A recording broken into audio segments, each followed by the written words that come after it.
about up and ready. All I got to do now is grab my live chat, and I think we'll be good to go. All right, our chat needs to pop out and come on up again. The good thing is today I got the camera set up so that every time I tap or shake the desk, it doesn't shake the whole camera setup. Give me just a second while I pull up. Oh, well, that doesn't work. I gotta pull up a whole new window. All right, there we go. Oh, a possum named Moss, what's up? Welcome to the stream. Welcome back to the stream, as you are currently a returning member. I love it. All right, let's go ahead and grab chat real quick so we can make sure we got everything set up proper.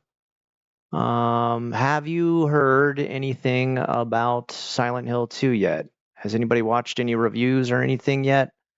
I'm hoping the news is good. I personally have not purchased it yet.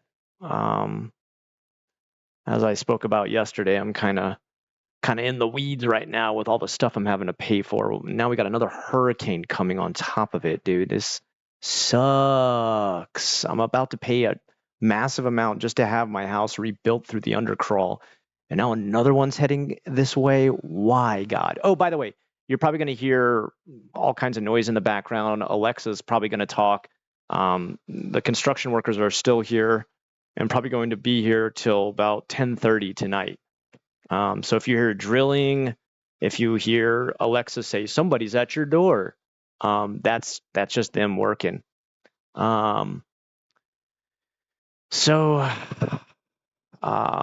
Silent Hill 2. Let's talk about happier things like Silent Hill 2. Looking forward to it. I'm not gonna grab the pre-order because I'm afraid that's too big of a hit right now. I am going to try and wait a little bit to see, number one, how the reviews go. You've been trying to avoid things for it? Okay. I hit the bell. I shouldn't miss another stream. All right, cool, man. Well, I mean, I'm glad you did that. I'm glad you hit the bell, and you are a true part of the True Unrest team. That's your name now as a member of my channel. Unrest team member, an unrester, and unrestite. I don't know. I've never actually made up names for people who watch my channel. Okay. Anyway, speaking of which, let's get. Okay. Let's make sure I don't. Let's see. How can I do this where I don't like spam you guys with? Well, probably gonna have to hear a little bit of sound. There we go. I only heard a little bit. All right. Let's pop out that chat so we can see everything. Pop out the chat. Bring it over here. Why does it come out so gigantic? My God. All right, let's just, why is it this big? All right. What did you got? I'm cool with talking about it. You've never played it? Oh man, I don't want to spoil any of it for you. Ikram, what's up, bud? Thanks again for joining. Loving seeing the same people come again and again. That's kind of always been a bit of a dream of mine for streaming, is that I have return members. And I'm very happy to see this type of thing happening. All right, how's I don't know, is it nighttime where you are, Ikram? How's the night treating everybody so far? I don't know, you might be on the other side of America or something like that, or in another part of the world, like my son. You just downloaded it? You can't play it for another couple hours though, right? How many hours till we can play it? Hold on, give me a second. Oh yeah, okay, first let me capture chat. I'm getting too excited. Wait, you can already play it? On me, I can't. That's not fair. Hold on, let me go back. Let me see how many hours I still. Okay, hold on, refresh. It says still 4 hours till I get to play. T-Dog, what's up? Welcome back. He's unrested, coming out you with the questions you requested. Yeah, it's unrested. How does the song go? rest it. Answer all the questions you requested. I'll have to remake. I have to remake that song. I have to redo it because one of my highest tier members has. I asked, "What video do you want made?" And he said, "I want to see you redo the rap song." So at some point, I've got to re-record that to honor the request. Haido Remfies. I'm from Argentina, but I'm living in Mexico. Been following you since 2011. Awesome, dude. Keep growing like always. Salutes to all the people, dude. Thank you for sticking with me for so long, Haido. I hope I'm saying your name right. I apologize if I'm horribly mispronouncing it. That song for some reason has been in my head for years. For really? Oh man. I made that song just like writing stuff down on the subway to teach kindergarten. Gecko-chan, you want to come up here? Hmm? I don't know. Can you guys hear the outside, all the construction outside? I hope it's not too bad. It's pretty loud for me, but all right. Blah, blah, blah, blah, blah. Properties, audio capture, chat capture. Let's bring that one up. We'll grab it. Pop out chat. Man, look how good it fits to that window, man. I've got it. I'm starting to get this locked down, man. I'm starting to get this perfect. All right. Now the only thing I still don't understand is like how you make it so every time chat shows up, it like shows up in the same thing. I can't get it to like reload on its main page. And please forgive me, but I am eating on stream again, as always. I actually never eat until I get on stream. I used to be really embarrassed to eat on stream.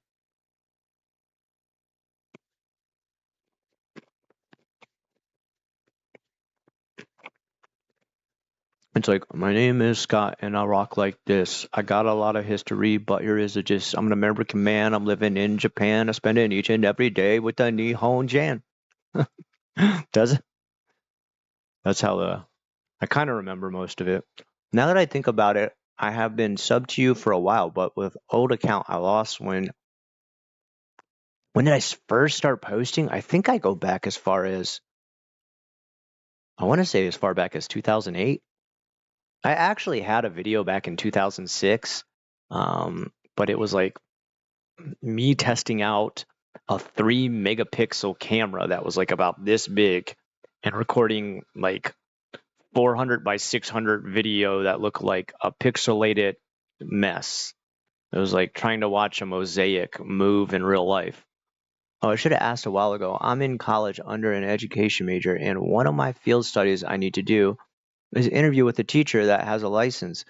Can I? Yeah, you totally. I will tell you that my license is still the temporary license. Does that still count? I mean, if it is, I'm actually quite honored. You pronounce? Did I? Oh, sweet, Hairo. It almost sounds like a Japanese name, Hairo. I think I found you in 2014. Yeah, so you caught me at a good time. Between 2010, 2015, around those 5 years were pretty good years of Jevlogin. So I downloaded the game on Steam, but I'm playing it with my PS4 controller. Dude, I'm going to do the same thing. I'm going to be using PS5 controllers. Last time I played on Steam was Crusader Kings. So I'm just roaming around the room, bulletin boards, cams, and equipment.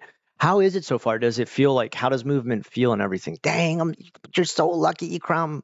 I'm super jealous of you, man. Damn. I don't know. I may have to wait for a while before I even grab that game. I got a bunch of bills for having the bottom of my undercrawl being reconstructed.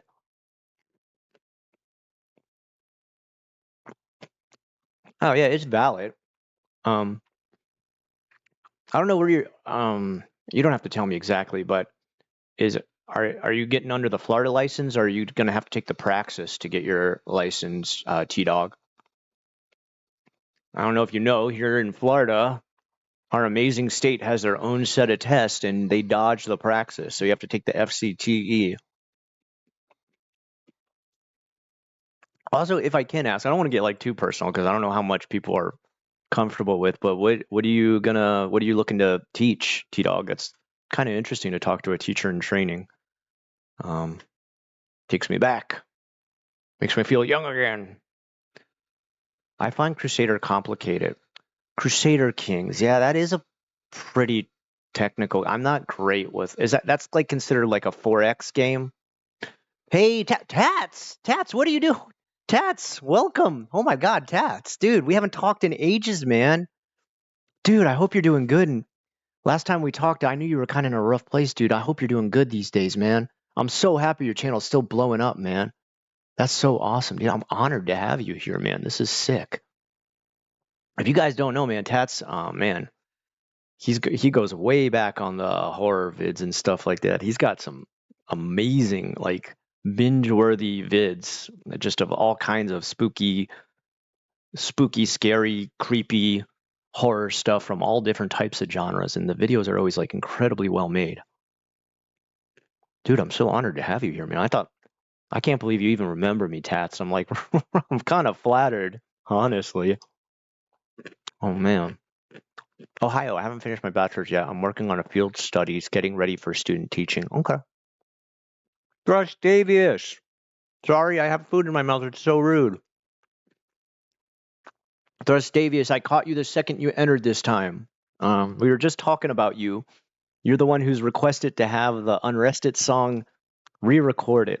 So a lot of people, it seems like you're not the only one who is a fan of that happening. So you're going to make a lot of people happy with your request. I will do it. I will re-record it. I've got better recording equipment now. I don't know if I'll be able to find the same beat that I used all that time ago. But who cares, right? As long as the lyrics are the same, I don't think it'll matter that much. Dark Soul. I played a lot of Total War, Medieval, and Knights of Honor. Still don't like Crusaders. Dark Soul, you got a good name. My favorite series of games. Yeah, it's pretty cool looking. I feel like I'm in a hideout of some ghost hunting private eye. The latency is kind of choppy, so I changed the resolution. It's a little bit smoother now. Sorry you're waiting. What can I do, man? You know, I probably need to wait a while anyway. I'm like really tempted to splurge on it, but at the same time, I kind of need to watch my money these days. But yeah, as soon as things clear up and I got all my stuff reconstructed on my house and and God forbid this next hurricane doesn't screw with me, man. Tats. Oh, sorry. I knew, Tats. As soon as I said, "Hey, man, what's up?" I was like, "You idiot." By the way, sorry I never told you before. It was something I found out in the year. No, dude, you're fine. You're fine, dude. Yeah, I know you were struggling, dude, with your parents and stuff. Oh, really? You were born female intersex. You're cool, by the way. I didn't know. Dude, yeah. I can say dude, right? Dude's still like kind of non-gender, right? Dudette. Dudette. Tats, I'm happy to hear things have kind of like cleared up for you, man. Yeah, man, I can't. I'm happy to hear things are going better. I was worried about you last time. So I'm really happy to hear. I know I dropped off the map for a while. I don't know how much you followed, but like I opened my own company and it was a struggle to get going in Japan. And I fell into this like deep depression trying to get it running smoothly. It did eventually, and then COVID hit it, and everything toppled over again. And now I live between America and Japan. So what a you're waiting for that rap. Okay, don't worry, Thrustavius, that rap is coming. How do I use it now though? People hate intros now on YouTube videos. But the videos are going well, and dude is fine. Man is cool. So, okay. Sorry, I say man, dude, and like, but if I say bro, I'll say broette instead. How about that? Oh, Tats, you're so cool, man. I mean, dude, I'm so used to saying man for everybody. One that I always kind of never understood is like bud, right? Buddy, because like buddy just means like friend, right? So sometimes I say that to kids at school. Like I'll be like, "It's okay, buddy," and they'll be like, "I'm a girl," and I'll be like, can't girl be buddy too? Like I don't know. I've been sneakily man, you still watching my video? I'm like super flattered. I really look up to you, Tats, because your stuff really went well. You like have this well manicured channel that's the videos are always like super interesting and like binge worthy. Like if I'm ever trying to fall asleep at night, I put some of those on and like they just get my mind locked into like that spooky atmosphere where I can finally calm down and go to sleep. I know that sounds weird, but like for me, listening to horror stuff is kind of like my center point, my focus. Um, yeah, who was on here last night that suggested, oh, I remember who it was. It was Moderate Thinker. They mentioned this one band called Lustmorn or something like that, and it was an album called Heresy. Ugh, it was so creepy to listen to last night. It really helped me to finally go to bed. I bet Foreign's chased the cosplay part. Wait, I missed. Oh, Smile Kita, what's up? Oh, so happy to see so many members tonight. This is awesome. Dang, we're starting off good. We already got quite a few in here. All right, all right. Let me kind of fix this whole thing up. I kind of made a mess trying to take my screenshot for the video. I don't know how I feel about this text. I feel like it's kind of very 1993 Wingdings HTML web Angelfire GeoCities-esque. All right, let me fix this up. There we go. Got myself back there. Pull it over to here. God, why isn't Silent Hill gonna be released for another 4 hours for me? I've been thinking about like maybe I'll buy it and then return it. Like play it a little bit and then like just get a feel for it and then return it until I like my bank account kind of clears out a bit after I've got all this crazy stuff paid for. But I'm desperate to like try and just mess with it a little bit just to see how it feels and stuff. I've been waiting so long for this game. God, the other Silent Hills. What was that other one that came out? That phone game? Blah. Did any of you guys try to play that? The phone game, Silent Hill? Oh my God, what a bunch of garbage. Oh my God, it was awful. I can't even remember what it was called now. It was so bad. I gave it like one night. I played it one night and I was just like, this is absolute trash. What is this? My younger sister also lives in Osaka. What? That's sick. She's a hostess for some bar, but she does message me at random times, kind of drunk most of the time. Not sure if you heard stories of hostess. I know all about hostess jobs. I used to have hostess friends back when I was a single man. All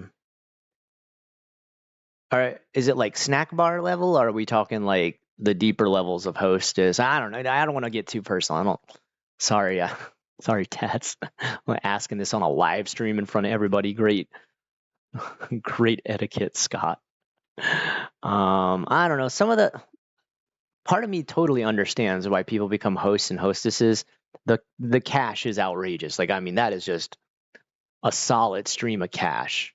There were points actually where my friend and I, when we were still single, actually thought about working at host bars and stuff like that, because there is gaijin host bars.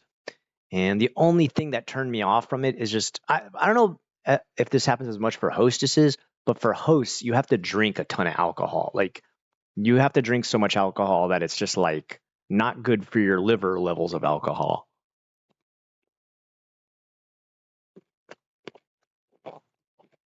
There was that Silent Hill where we all drunk hitchhiked from Seoul to Busan. Aaron, what are you talking about?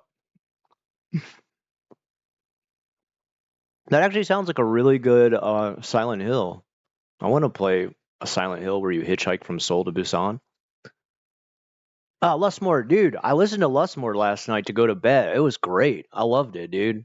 Thank you for that suggestion. Lazy Masquerade, and yeah, I've been watching Kyoto Robato. That guy's great. It's the one where the patrons bite. Okay. It's a snack bar. Okay. Not that I'm out to judge anybody, but I'm very happy to hear she's just at the snack bar level. That's a much safer.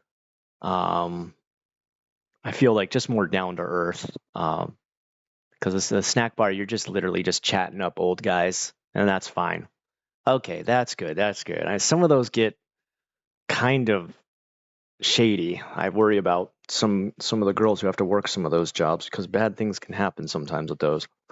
Um, not that I'm not out to mock or make fun of the sex industry and that kind of stuff. To each their own, man. Do whatever you have to like survive. Like I said, even my friend and I thought about being a host. And the good thing with hosts though is you never have to like do the dirty with the clients. But you do have to. I heard you have to drink like so much. It was just like um, not feasible. But now I'm a very old married man with 2 kids, so the thought would never cross my mind now. I don't think my wife would be very happy either. Gaming music. Oh my god, dude, Ikram. I was just chatting with Gaming Muse. That's crazy. We were just talking about what did she just do recently? That's crazy. You bring up Gaming Muse. Give me a second here. Actually, I talked to Gaming Muse on my Osoroshi. So let me switch accounts. That's crazy, dude. Um, Gaming Muse is so cool. She knows. I swear to God, she knows more about folklore, like yokai, Edo era urban legends than like people who've lived in Japan for ages. She is so well researched. Gaming music is great. If you ever want to see the best videos ever out there on everything Fatal Frame, you need to watch Gaming Muse. What were we just talking about? We were talking. Oh, I remember now. We were talking about Godio. I'm sorry, Godio and Ubume. What's crazy too is I just made a video about Ubume, and like then she's talking about it in hers. I feel like it's very clear at a strip club if you're not giving money, you're not getting anything. Yeah, yeah, yeah. With some hostess bars, if they get into like the deeper, the thing that is kind of scary, I think, is clients can pay for a date. And, when they come to the bar, when they drink with them, they get touchy feely and stuff like that. That's not so outrageous. I mean, the girls know what they're getting into with that and they get paid very good. Um, but clients can pay, and they have to pay a lot. Like we're talking thousands of dollars to go on a private date with the hostess. And these are really supposed to just only be like dinner and a date, and that's it. But I have heard scary stories of like um, men being too pushy, yeah, as you can imagine. Oh, my favorite game now is Ghostwire Tokyo. I like it more than Condemned Criminal Origins. Really? Okay, maybe I'm gonna have to check it out because I had heard okay, and you can confirm this for me, Tats. The only complaint I heard is that it had like that Ubisoft sort of like, um, clear all these spots off the map. Go here and clear this off the map. Go here and clear this off the map. If you ever want to know about Japanese yokai and like a good representation of Tokyo, that's a good game. I'm gonna have to check it out now. If you recommend it, then it's got to be pretty decent. It's not like an Ubisoft game though. I hate. I, I am not a big fan of Ubisoft's like do all these chores on the map, and you're just like, oh, another tower I gotta climb. Fun. That's interesting. And you like it more than Condemned Criminal Origins. That's high praise because that is good. I haven't thought about Condemned in years. Oh, Condemned is good. That game is like such a mix of so many different things. If you guys have never played it and you're a horror game fan, but you're also like an FPS fan, but you're also a Silent Hill fan, but also a Resident Evil fan, Condemned Criminal Origins. There's 2 of them, right? The second one, I played the second one. I had it for PS3, and I just thought like, this game is wild. Like you're doing things like investigating, using like equipment that you would use in like Heavy Rain, the game Heavy Rain. It also feels like a mix between like Deadly Premonition, but it also feels like a mix between like Doom. What a mix.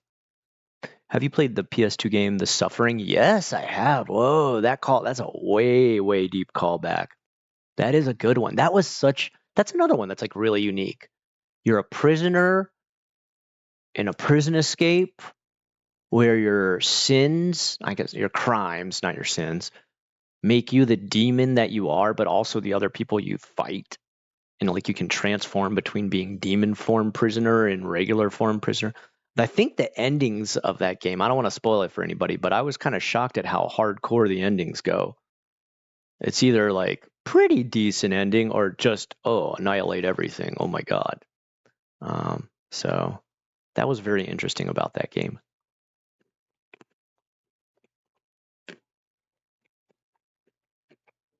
Remember the scene where you examined a dead body in a locker and I called out that was probably a jump scare and my brother was like, nah, shut up. And he was absolutely terrified when it did jump out.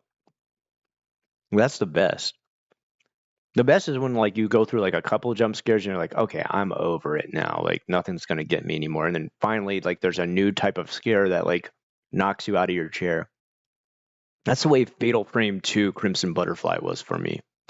I think what a lot of people didn't like about it was there's a lot of collectibles to get. Like the first 15 to 20 minutes, you'll get the most out of it, but it can get stale later on. Okay, all right. Okay. When I see a sale on that game, I'm definitely going to grab it because I've kind of been toying with the idea. It's like such a good game to analyze for my new Osoroshi channel. By the way, Tats, if you don't know, I started a channel just for Osoroshi. If you ever need somebody to collab again with, I got good recording equipment this time too. Here's the Osoroshi channel. Nah, you're doing great with your channel, man. I'm so happy to see it still going all this time, and you guys are still making like some high class, amazingly edited, great sound, great narration, and topics that are just like not being covered. Or even if you guys do cover a topic on Tats, like you cover stuff nobody else is covering. Like it'll be like, oh, creepypasta, but like the gaming creepypasta, but the gaming creepypasta from every single gaming creepypasta ever. I actually, true story, guys, I was watching a channel the other day that did gaming, no, I'm sorry, Lost Episode. That's what it is. Lost Episode series. And it covered every single one. It was an iceberg. It was an iceberg covering every single Lost Episode creepypasta ever written. And guess what? One I actually wrote a really long time ago about Alf. Lost Episode was part of it. And I was stunned. I could not believe it. I wrote it so long ago. I wrote it back in like 2008 or something like that. It was actually a friend from the UK who was working with me at Nova. Like creepypastas had kind of just started to show up. And I started to talk to him about it. I was like, hey, like you're a writer, right? And I was like, here's an idea. And so like we went back and forth with ideas, and it's about like Alf is finally captured by the FBI or the CIA or something like I can't remember who exactly like tracks him down, captures him, and they start to do like a live dissection on him in the middle of the show or something like that. It goes crazy, dude. It's funny. Thanks so much. We did a Japanese creepypasta, but it got copyrighted and censored everywhere but Japan. What? Why? Dude, there's got to be some way we can work around that. Okay. If you're ever going to redo it again, and I've got a bunch of new ones that are like all like deep Japan lore stuff. I've been saving a bunch up. I've kind of been saving them for my Osoroshi channel, but I'd be more than happy to give them to you guys. Of course, I'd probably still do them on my own channel, but if I was ever going to do all the ones I've been collecting, I'd definitely do it with you guys. I may just make a censored version. All right, we can figure something out, dude. Dude. Yeah, man. Oh God, I'd be honored. I'd be so honored to do a collab with Tat. Tat's stuff is like the good kind of like creepy stuff where it doesn't take itself too serious, but it doesn't get so goofy that you can't enjoy the creep factor. So it has like this perfect mix. The ambience is always good. It's got sort of its own comfy feel now because some of the narrators you've like heard for a while, the CGI, like the little computer animation stuff and everything, it's got like kind of just like takes me back to the time like when creepypastas were really fun to listen to and they weren't so bountiful that they started to like become just they're kind of like blurred these days. They're blurred into like no sleep, they're blurred into like urban legends, they're blurred they're pretty much blurred into like some are just like straight up just here's a horror novel. Oh yeah, and I guess it's also a creepypasta. Like nothing wrong with that. Like, you know, Baraska, for example. Incredible, really well written, but incredibly long. I mean, that's like a little mini novel. And I just kind of feel like I feel like sometimes like calling something a creepypasta on kind of, especially if it's like really well written and really good, kind of um takes away the oomph factor, like kind of takes away like the power it could have to actually scare you. Just like, okay, creepypasta, all right. Um, the thing that just sucks though is just so much to wade through now. It's hard to find anything good anymore. I think the last really good creepypasta I heard that was like fresh and new and not like super old was like I think it's called Sleep X or Dream X, and it was like about this pill that you can take where you can stay awake but your dreams like show up in front of you, and so like these I don't want to go through the whole thing anyway. Yeah, we do a SCPS and horror game related top countdown. Creepypastas are doing okay, and we also thought of backrooms related content at some point as well. Yeah, dude. What did I see recently with like backrooms that I thought was like really interesting? God, I can't remember. It was like the backrooms of something else. Like, nor you know, how backrooms has kind of become so expansive too. That's the only thing that sucks. Is like sometimes I feel like creepypasta, SCPs, and backrooms. I love it that it's a community work that like it's open to everybody and everybody can contribute. I love that. But I feel like sometimes like stuff gets at it where you're just like, no, stop. Like you're watering it down or making it too goofy or like taking away the impact. And I don't know. Maybe that's just me. Maybe I'm just a big complainer. I don't know. When Skinwalkers were still novel. Kane Pixels is incredible. That guy's like next level, dude. Kane Pixels and who's the other guy who did Skinamarink? I mean, just you know, the true. I feel like the true filmmakers of tomorrow, the people who are actually doing stuff that is new, fresh, cutting edge, avant-garde, like a million times better than Hollywood, is some of these YouTube directors that are coming out. Think about this, okay? Raka Raka did Speak to Me, all right? Markiplier about to release wasn't it called Iron Lung? Wasn't that the name of the game? He's about to make a movie called Iron Lung based on the Iron Lung. It's not Iron Lung, was it? Iron Lung's like the medical thing. Is that right? Am I anyway, he's about to make a horror movie based on a game. It's looking incredible. Um, Skinamarink, another one, super creepy, directed by a YouTuber. I'm telling you, like the future is going to be Hollywood slowly dying out with endless remakes of the same four titles over and over again. And you know, I think YouTubers pulling ahead into the lead. Uh, Legacy media's dying out, dude. It's garbage. Yeah, backroom stuff is at a drawbridge because some prefer the backrooms as it is, liminal and empty. Others like monsters in the environment. Some like the hazmats exploring the realities. Um, yeah, I mean, don't get me wrong. Like, I kind of really love the fact that it's expanded into some of this like really wild, surrealistic horror stuff. Um, and I do like the fact that it's gone far beyond just like a couple of monsters, ooh, black wire looking thing. That's it. No, like there's a ton of stuff now, like um the dogmen, like the window people, like and then there's kind of if I don't have all this memorized, but like there's an actual exploration team that lives within the back rooms and like they start to like gather supplies and stuff like that. Like the only thing I will say is I feel like Backrooms has opened itself up to a lot of like shovelware games. Once in a while, you see something incredible like that one that was called like Pools. It was just like all these pool rooms and stuff like that. That looked and felt incredible. Like it felt um, very sort of like taking something you wouldn't imagine to be so scary and turning it into something that's kind of unsettling yet creates a sense of adventurous exploration within you. But then there's other ones like I have one game on my list in my library where it's just like it's so garbage. It's just like, oh, you're in polka dot room now. Now you're in yellow room. Now you're in blue and white stripe room, and it's just like, oh yeah, I guess these are kind of like all the different floors of the back rooms. And whoa.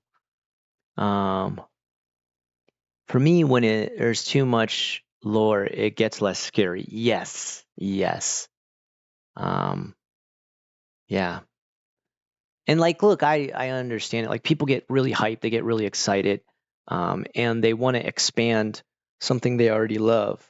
Deko-chan, I don't want to run you over, big cutie. Don't be careful. He's right behind my rolling chair, and I just worry I'm going to roll over his tail or something.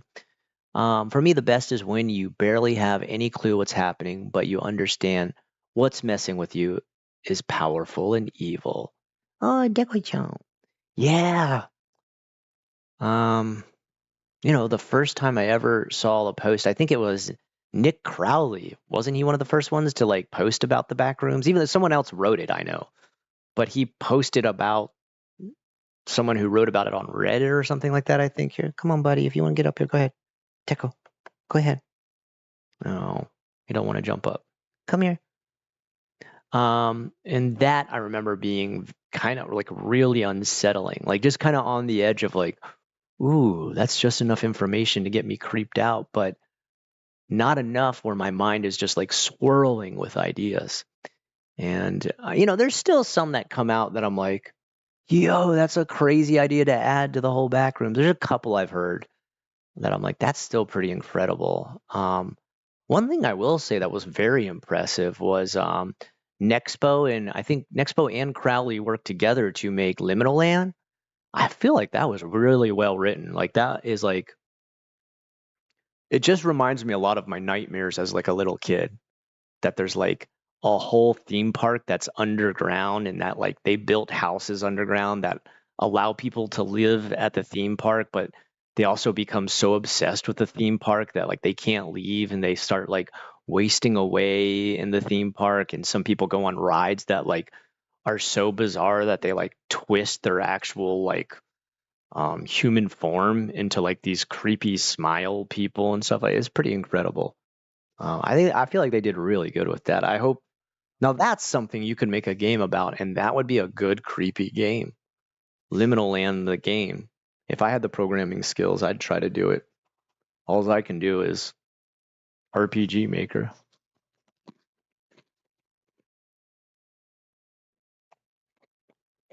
The P Diddy case. I think P Diddy's pretty guilty. Um, there's been sketchy stuff going on with P Diddy for ages, and I don't know about all like what is it like 120 people filed like motions to like I don't know sue or have a lawsuit or damages or whatever.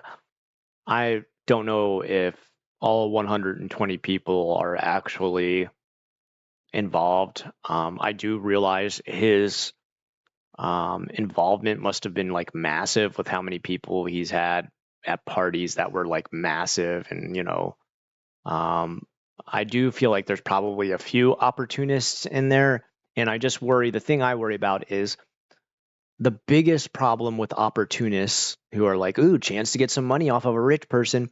They spoil it for those who are actually, victims. And the one thing I don't want to see is victims silence because opportunists just see a money grab.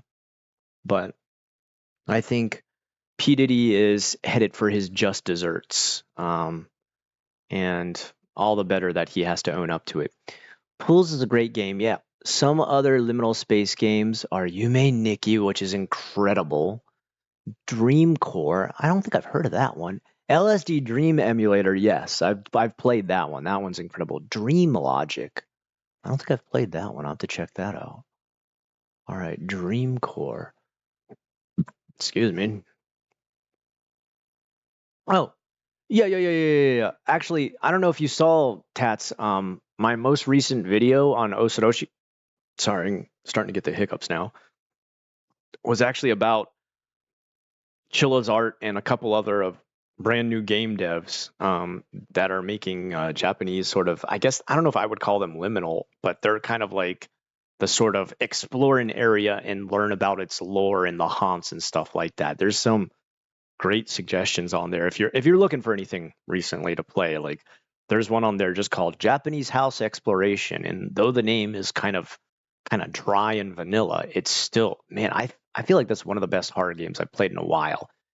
It was like a good story, good puzzles that weren't too hard. Luckily, I had chat there to help me solve it, and it was fun, man. It was a good time. All right. Yeah, those videos of him with Bieber, yeah, those are creepy. Did you ever play Shenmue? Hell yeah, I played Shenmue. I loved Shenmue. I was a crazy Shenmue. I literally bought an Xbox to play Shenmue 2. Like that's how crazy about Shenmue I was. Um, Tikio Sam and I used to always joke about like about when we'd walk around Japan and we'd be like, "Oh, there's a forklift. I'd love to spend 15 hours just playing with that thing here." Um, that was such a good game, dude. I never ever. The crazy thing is, while I was playing it, I was probably about 20 years old or so. Never thought I would get to see some of the places like that. You know, I guess they're not actual real places, but places that look exactly like where Dio is in that game. Alpha Omega, welcome back. Glad to hear your self service is back.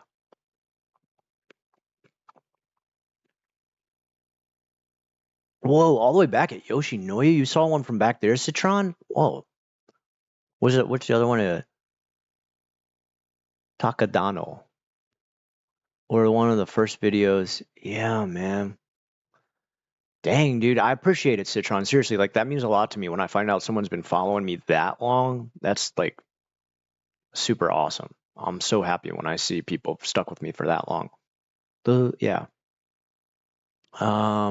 Yeah, Exit 8. The only thing I played one by Chilla's Art that was supposed to be like Exit 8. It was Shinkansen Zero. That was not so good. I don't know, Chilla's Art is so hit or miss. Sometimes they knock it out of the park with an incredible game, an incredible story, well programmed, well put together, and then they come out with some kind of trash like Jisatsu. That game was total garbage.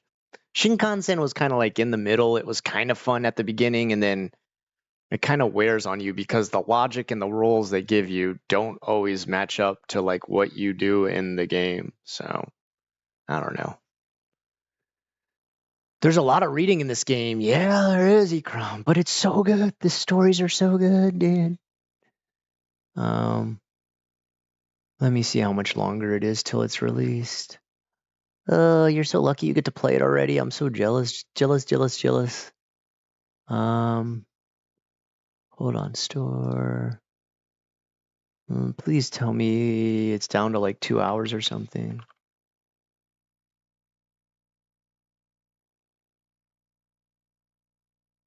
$3. Dang, that's still so long. Shenmue is so good. Whoa, what was it? Oh, sorry. Yeah, you're gonna hear that a couple times because I got people working on the house outside. Even though, yeah, I know it's late, but yeah, they're working out there late. As long as the neighbors don't complain, I don't care. They can work as late as they want. Shenmue is so good, man. My roommate and I, we got that game and we played the hell out of it. Like that one part on Shenmue 1 where like you have to fight like something like 50 different guys on the docks. We played that part over and over again. It becomes like a secondary mini game even after you beat it. And the only thing I'm kind of disappointed, I heard 3 was garbage. Did you play 3, Thrustavius? Shenmue is like a spiritual, yeah, dude. Like part 2, like people some people talk trash about part two, but even part two, I was just like in love with it. Like, I know people complained that like um the dialogue was like kind of paced together sentences. Um, I don't know. I loved it. I just felt like it was very alive. Like for its time, like probably if I went back and played it now, I'd be like, what is this? But I just remember feeling like I was in that world. Like I just remember feeling like I want to talk to every single person. I want to investigate every tiny little thing. I want to fight in every little side mini game I can. I want to learn every move. Um, I will say, don't you feel like, and I don't know, like probably everybody's made this connection already, but I feel like the Yakuza games are pretty much like the offspring of Shenmue. Like when I play those, I get some of the same feelings. Yeah, Shenmue was way ahead of its time. It was like incredible. It was so good. I was like so engrossed in that. I captured every single gotcha capsule, and I will we ever find out who like where Lang D, isn't that his name, the main villain, Lang D? Like whatever happened, where did he go? Will we ever track him down? I think you wait in part three. I heard you get to like fight him a little bit. Since I keep seeing it in movies and creepy Japanese stories, is there a real village that was home to cannibals and people who killed travelers in the Edo Meiji area? Um, there's like stories of that actually happening, like desperate people killing and eating strangers. Probably the most well-known one is a Bunraku theater play. That means where they wear the masks and everything like that. A no play, NOH. No, okay. Called Kuroyama, and that's Black Mountain. When you hear Black Mountain, you're like, well, what does that mean? Like, is it really tall? But it's this story of apparently there was like an old lady and old man that lived out in like the middle of nowhere. And because they lived kind of in the middle of nowhere, they would take a lot of travelers in.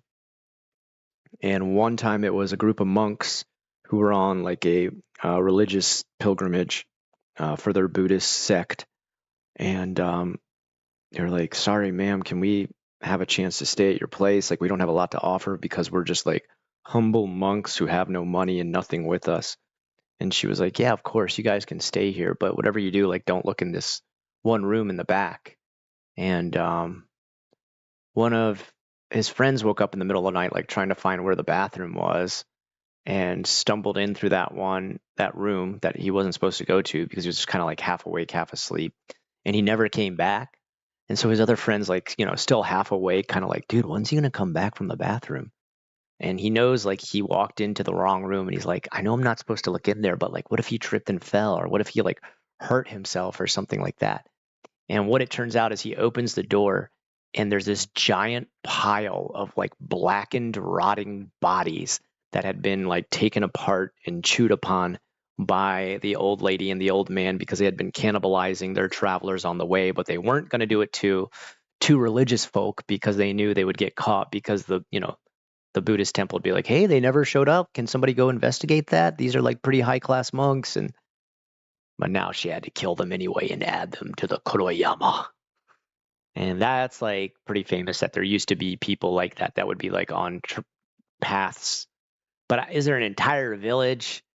I don't think so. It's just kind of like Inunaki, the dog, the village of the howling dog. Although literally it translates to like cry of the dog. Um, was there ever a town like that where people went so crazy that they said like you're no longer part of Japan? And if you go to that town, like Japanese laws don't apply to you and the police won't help you. Maybe there was like a village that had like a complete breakdown and like lost their wits and things got out of hand, but there's no actual recorded archive of something going so severely wrong. Sorry, my cat's hair is like, ah, he got it like all over my face. Ugh, I love him, but he makes me I get really itchy when his hair goes like all, especially like around my nose and my eyes. Ugh. All right. Sorry, I got to catch back up. Shenmue 3 isn't just that awesome anymore, sadly. So Citron, did you play 3 and like do you feel like it's just not even worth it? Because I mean it's like only I think it's super cheap now. Isn't it only like $2.99 or something like that when it goes on sale? Um Oh, Thrustavius, you haven't played it either, huh? Okay. Sad loser, welcome, moderate thinker, dude. I never played Shenmue, but did you ever play Onimusha? Yeah, I played Onimusha a long time ago. Demon Warrior. Yeah, I never played part 2 though. That game gets pretty wicked. There's some transformation scenes in that game where you're just like, whoa, what is happening? Yeah, that's what I'm trying to say. A spiritual successor. Yes, Thrustavius, you took the words out of my mouth. Yeah, Yakuza definitely feels like that. Um, when I'm really, really missing Japan, I have to play a little bit of Yakuza. I haven't played the nearest one, the nearest one, the newest one yet. I haven't played that, and there's a new one for both series, right? Like there's a new one for the man who lost his name or something like that. The man who changed his name, or and then the other one is an infinite money or infinite wealth. That's not infinite money. Land V. That's it. Uh, Moderate, I didn't see your comment about that. If you just uploaded some, I'm gonna have to check it out. Um,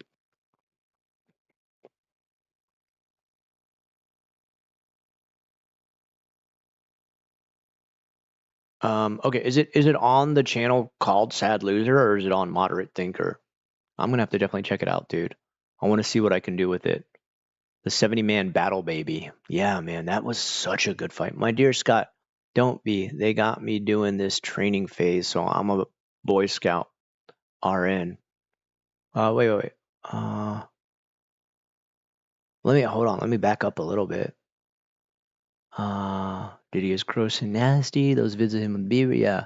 Always found Diddy shady. Yeah, dude. Like the stuff I'd heard about Diddy in the past, like that he'd like blow up and like throw fits and like punch people or like throw stuff at people in his office. I thought like, dude is unhinged. Like that is unhinged behavior. Like definitely something weird's going on with him. Um, let's see. Shem is so good. So many classic. I want to just make sure. So many classic voice lines. Yeah, dude. Yeah, there's some in there. My favorite is like the one Japanese guy who like wants to be Rastafarian in Shenmue. Like I don't know if he actually is like half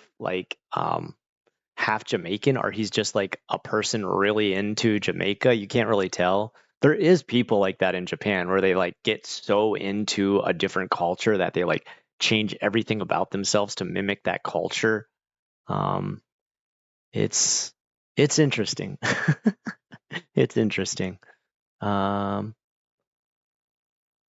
let's see. I don't need to buy Halloween decor this year or any time in the future. My cat is a living Halloween decoration. He would also try to eat anything I bring home. Ooh, sounds like an awesome cat. Since I keep seeing it in movies and creepy. Oh, sorry. Okay, I read that one.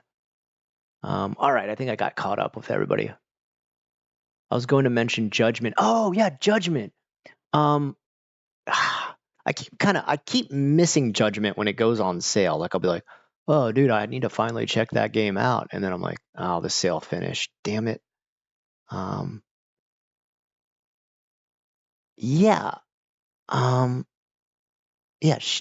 I feel like Judgment because I played the demo of it. Like there was a demo I played, and I will say, yeah, it does. The only thing that's a little bit different is like you're kind of like way more confident um than the main character of Shenmue Ryu. Um, so that's interesting. I don't know. I wish you know what would be like the ultimate best game ever? If that company that makes all the Yakuza games and everything like that, and Judgment, I really wish they'd come out with one where you could like make your own custom character and play in that world. Or like if they could take all the stuff they've made, because they've made Ikebukuro, they've made Dotonbori, Shinsaibashi, Kabukicho, so many different parts of Japan.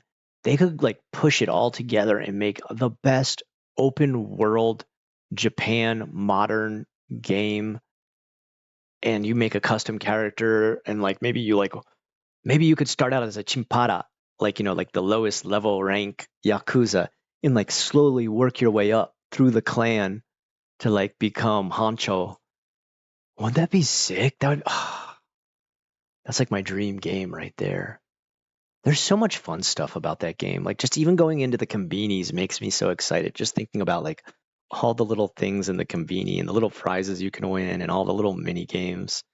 I'm a kind of a completionist, so I almost never end up getting like some of the games done because I'll be like, no, I got to be the best at this one.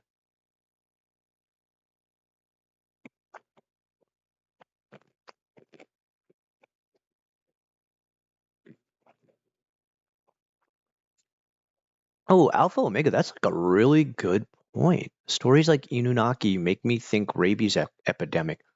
That could be, that might actually, you might be onto something there. Hmm. They shut it away and quarantine everyone until they died out. That actually, I feel like Ryo is some early autistic representation in video games. Dude, so awkward. He is awkward, dude. He is like far beyond more awkward than any introvert or like very shy Japanese man. Like he I don't know, but he's a likable character. Like I always felt cool. Like I'm not usually a big fan of having to play another character. And in those games I never felt bad playing Dio. Or Dio. Sorry. I always get it mixed up if it's Dio or Dio. Yeah, Atlas doing a sim game would be sick. Right, Ikram? That would be like the most epic game ever. Like you get to customize your own character. There are female Yakuza. So you could be, male or female. You start out with no tattoos. And like slowly over time, as you start to like customize and build up your character, like you get to layer on all these different tattoos that like go up as their rank goes up. And, like you could, oh man, there's so much customization and my dream game, dude. It'd be like GTA, but Japanese GTA. But like, I would hope they would keep it like more, like a little more. I feel like Yakuza is definitely a little more serious than GTA. There are some goofy side games in there. Like, what was the one where it's like old men dressed up as babies and stuff like that? And then some of the karaoke ones, those are kind of tedious. There was one other one, I forget which one I was playing, where you had to like run this side business, and I could not figure out how to run the side business. But then there's other ones like the taxi racing game was like the best side game ever. Why didn't they do more with that? Oh, Inuits have scary monsters in their lore? I'd love to learn more about Inuit lore. Teriyaki was created in Washington State by Japanese immigrants. Interesting how it didn't originate in Japan. I did not know that, nature nerd. Very interesting. Like Persona, but without the demons and stuff, but way bigger. And you could like throw a ball and capture different Yakuza in the ball. Actually, they kind of have that in. I'm making fun of that, but that's actually something you do in um, the other Yakuza game. You like actually poke collect like the weirdos you fight and stuff. Just when I think I'm being original and funny, it's already been done. Everything's a copy.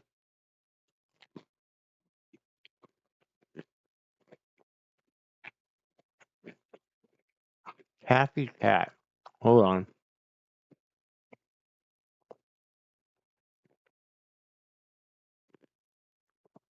It sounds familiar, but I need to look to check.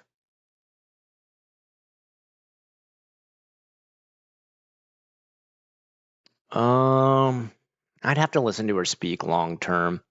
I've never really. Uh, Japan Stationery Hall and Travelers. I'm this. She's probably pretty decent. Um, I'd have to listen to her pronunciation and stuff for a little while. And the only other person I listen to is like Oriental Pearl, and her Japanese is pretty decent. Um, but some of these people, people really talk like a lot of trash about people sometimes when it comes to these like language channels and stuff like that. It's just like, dude, if you don't speak it like who are you to criticize? Like, okay, yeah, maybe their pronunciation isn't perfect, but like, dude, like they're doing their best. At least they're trying to learn the language and stuff. Give them a break, right? I don't know if you agree with me on that, Pep Guard. Anyway, Pep Guard, welcome to the stream. Glad to see you back. What you're describing kind of sounds more like Godfather, the game, but for Yakuza. I guess what, like Mafia, there was that game Mafia, but I don't know if you create a customized character in Mafia. I think you play as like a pre-made character. You know, same thing with like GTA or like Red Dead Redemption. Like, why can't they make a customized character option?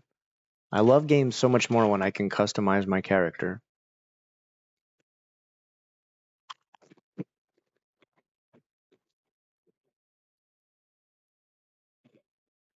Okay, moderate. I'm gonna go check it out. I'm gonna make a note. Check it out. All right. Okay. I just put it down on my phone. Love how much we have in common. Yeah, dude. This is what I'm saying, Ikram. Is like I always feel like when I sit down with you guys and we have a chat like this, I feel like I'm in a room of my like best friends and stuff. Like we're in a circle, just chatting BS, and like we all end up loving. Like if I talked about Shenmue to anybody, like at my job or like I don't know, like maybe even someone I'd meet like at a comic book shop or something like that. Nobody, no, they're like, what is this Shenmue you're speaking of? And like even if they grew up in the same time period and stuff as me and like played some of the other same games, like no, that like only my group of friends who love Japanese stuff here on this channel would be like, yeah, Shenmue, I love this part and this part, and I can't talk to anybody else about this stuff. You know, it's so weird too because I had no idea or wish or future plan to ever go to Japan when I first played the first one. I just really loved it. I loved the story was engaging, the little mini games were engaging. I was just having a blast playing that game.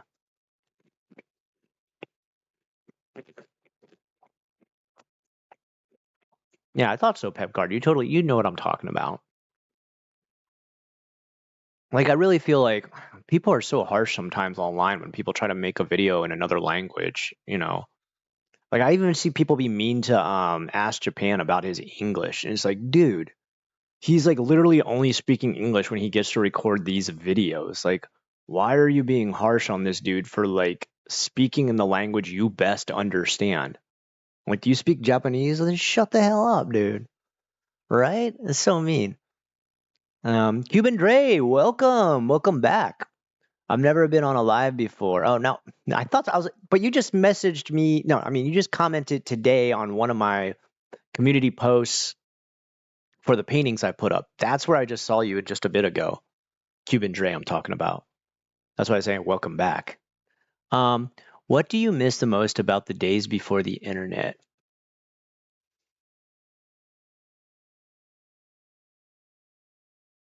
Hmm.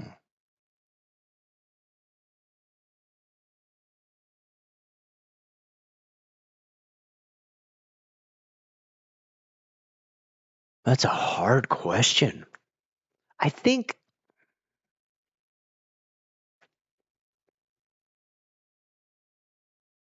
the fact that you could get excited about the future of something coming out, like a series or a video game, or and you and your other friends would get stoked about it, and there would never be any naysayers that would be like, "Yeah, but I heard it's gonna suck. People on the internet are saying it's gonna suck," or like, um, here's the number one thing: before the internet, no one ever talked about politics when it came to the media I enjoy, and I miss that.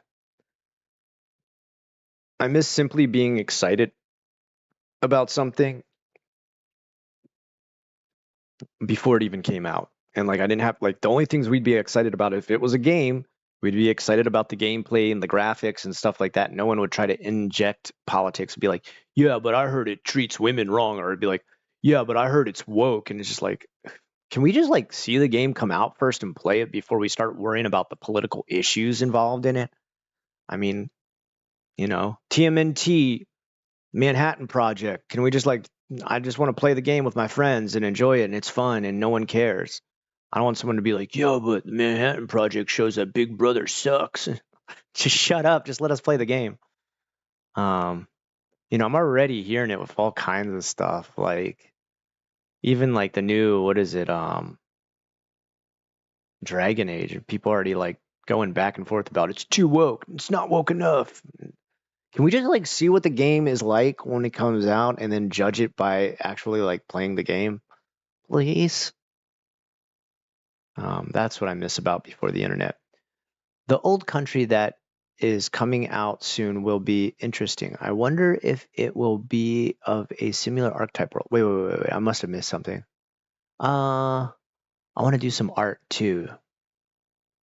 If you if you do work on anything with art, like I could like if you have any ideas for Osoroshi, like let me know. Like I need to start making some art for it. Like, hey, your pictures were cool. I wanted to ask what brand of color pencils do you use? Charisma Color. I always suggest using Charisma Color. And for the alcohol markers, I always use Copic. And for the paints, I usually stick to damn it, Citadel. I usually stick to Citadel paints. Hey, all right. What are your thoughts on street interviews in Japan? I'm 99% sure the Japanese being interviewed are total tatamae. Yeah. Okay. When you're saying street interviews, do you just mean by like Japanese YouTubers, or do you mean by like TV interviewers that are like actually on like, NHK or News Zero or like which one? Because I have different thoughts on each one. It's a totally good question, Alpha Omega, but I just want to know like which one are we referring to so that I can answer it properly. The old country that is coming out. Did I miss something, Ikram? What are you talking about? The old country? Um, I've never been. Okay, okay. Yeah, thinking there's definitely a sort of wavelength we're all on that brought us to stick around with your channel for so long. Yeah, it's funny too because the people who I've seen stay in Japan long term, um, they tend to have a lot of the same personality traits that I have. And like, I have some that they have, Um, Busan Kevin, ADHD, tries to do a million different things into exercise, making little movies, artwork and stuff like that, and always trying out new hobbies. Give me a break, man. Give me a flake, man. ADHD, you know, into a million different hobbies, always trying out something new.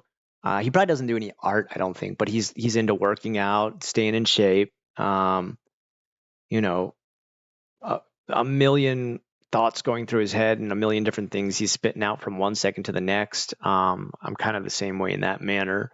Um, he actually, what's crazy is him and I like almost went to the same school. We literally went to high schools like minutes apart from each other, both raised in like a Catholic family, going to a private school. Like his life and mine were like so similar. It's crazy.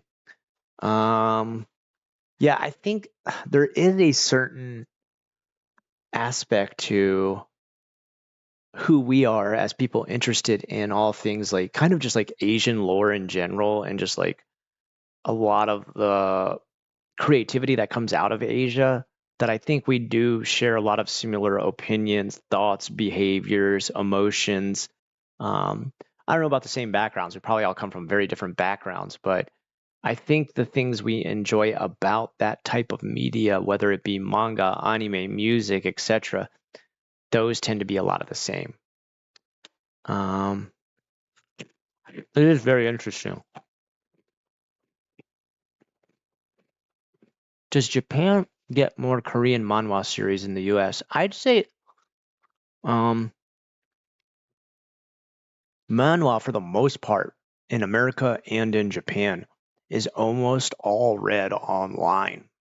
Um, they do get some in actual print and stuff in Japan, and I'm totally sure they definitely get more in print than America does. But for the most part, Japan loves manhwa. They love, you know, but they mostly read it online, just like most of us do in America too. Mafia Old Country. Okay, I was like, wait, is Old Country the name of the game I've never played? Okay. Is the full title. Okay. Now I totally got you, Ikram. I was like, what did I miss? What is it? What is Old Country?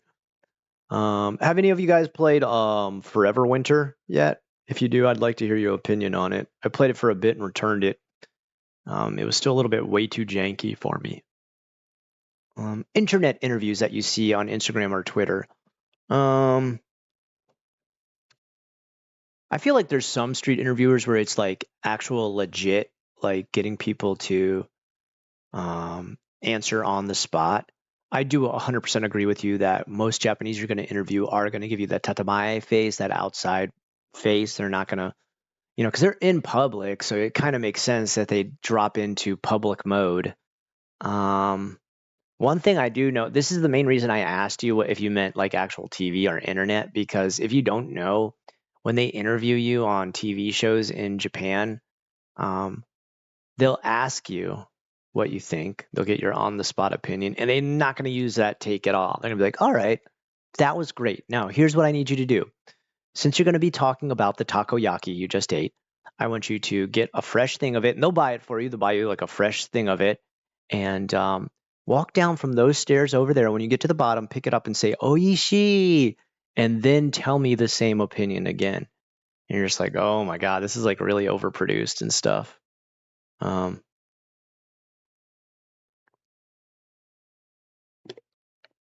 I've had times where they just straight up say like, hey, would it be okay if like you held this up and said Oishi and like told everybody it's umai, which those both mean pretty much like delicious, tasty. And I'm just like, yeah, okay. I mean, it's just taco. I only had to do it for takoyaki one time. My other friend had to do it for like some hot dog place in Japan, I remember, and he was just like, they're okay, but I'm not like crazy about them. I don't know why they made me do that over and over again. They did like a bunch of takes of him being like, Oishi, umai. The most overused word ever in Japanese variety shows, umai. All right. Yeah. Ikram, I totally know what you're talking. Yeah, I was actually mentioning the Mafia games and stuff like that. Yeah. Does Japan? Okay, we asked that. Is the climate of Florida similar to Japan's heat and humidity? I'm gonna be straight up cut it down to the absolute Occam's razor of the two. Japan's heat far stronger than Florida's heat. And we're talking even in Osaka, where sometimes it snows in Osaka, and still during the summertime, Japan's heat murders you far greater than Florida's heat. And the reason is, and look, like I'm not a meteorologist or anything like that. In Florida, you don't have buildings so cramped together that they would block out a nice breeze, a nice summer breeze. In Florida, you don't have sidewalks that put you so close to the road that you feel the heat pumping out of the car and onto the sidewalk next to you. In Florida, you don't have shitty little space coolers that have an entire box on the outside of 100 apartments in a giant building, pumping the heat out of those apartments directly onto the street in between two giant skyscrapers, baking the heat into the asphalt from the sun above, while taxis backed up for 1,000,000 miles just pour heat onto the sidewalk you're trying to walk on next to those taxis. So the heat in Japan, the summer heat in Japan, way worse than Florida heat.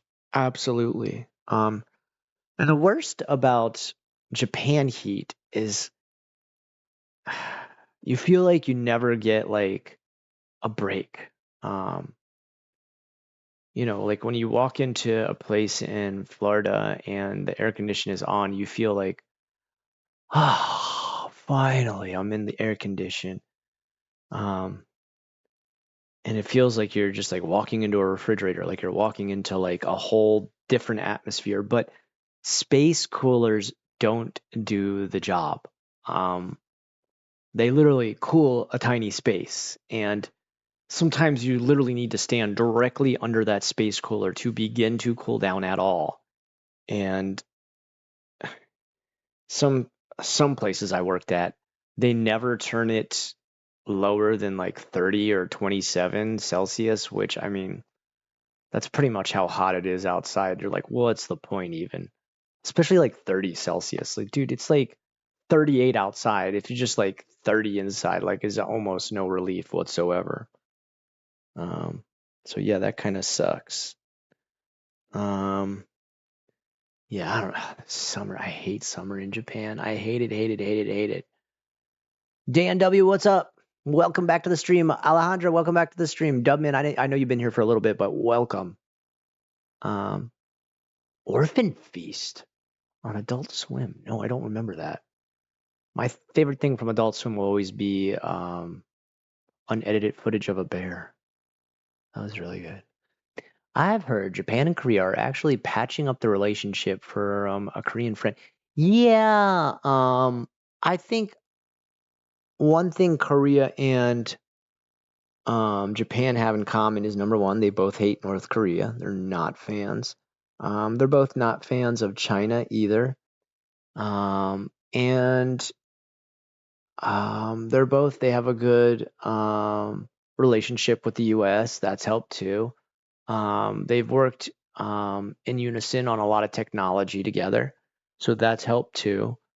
There's a lot I feel like is starting to really patch up the relationship between South Korea and Japan. And look, I'm all for it, dude. I feel like if South Korea and Japan will work together, they could be like a true powerhouse. Like they're both such hard workers and they're both like so dedicated to whatever they pursue. And they both are very like level-headed.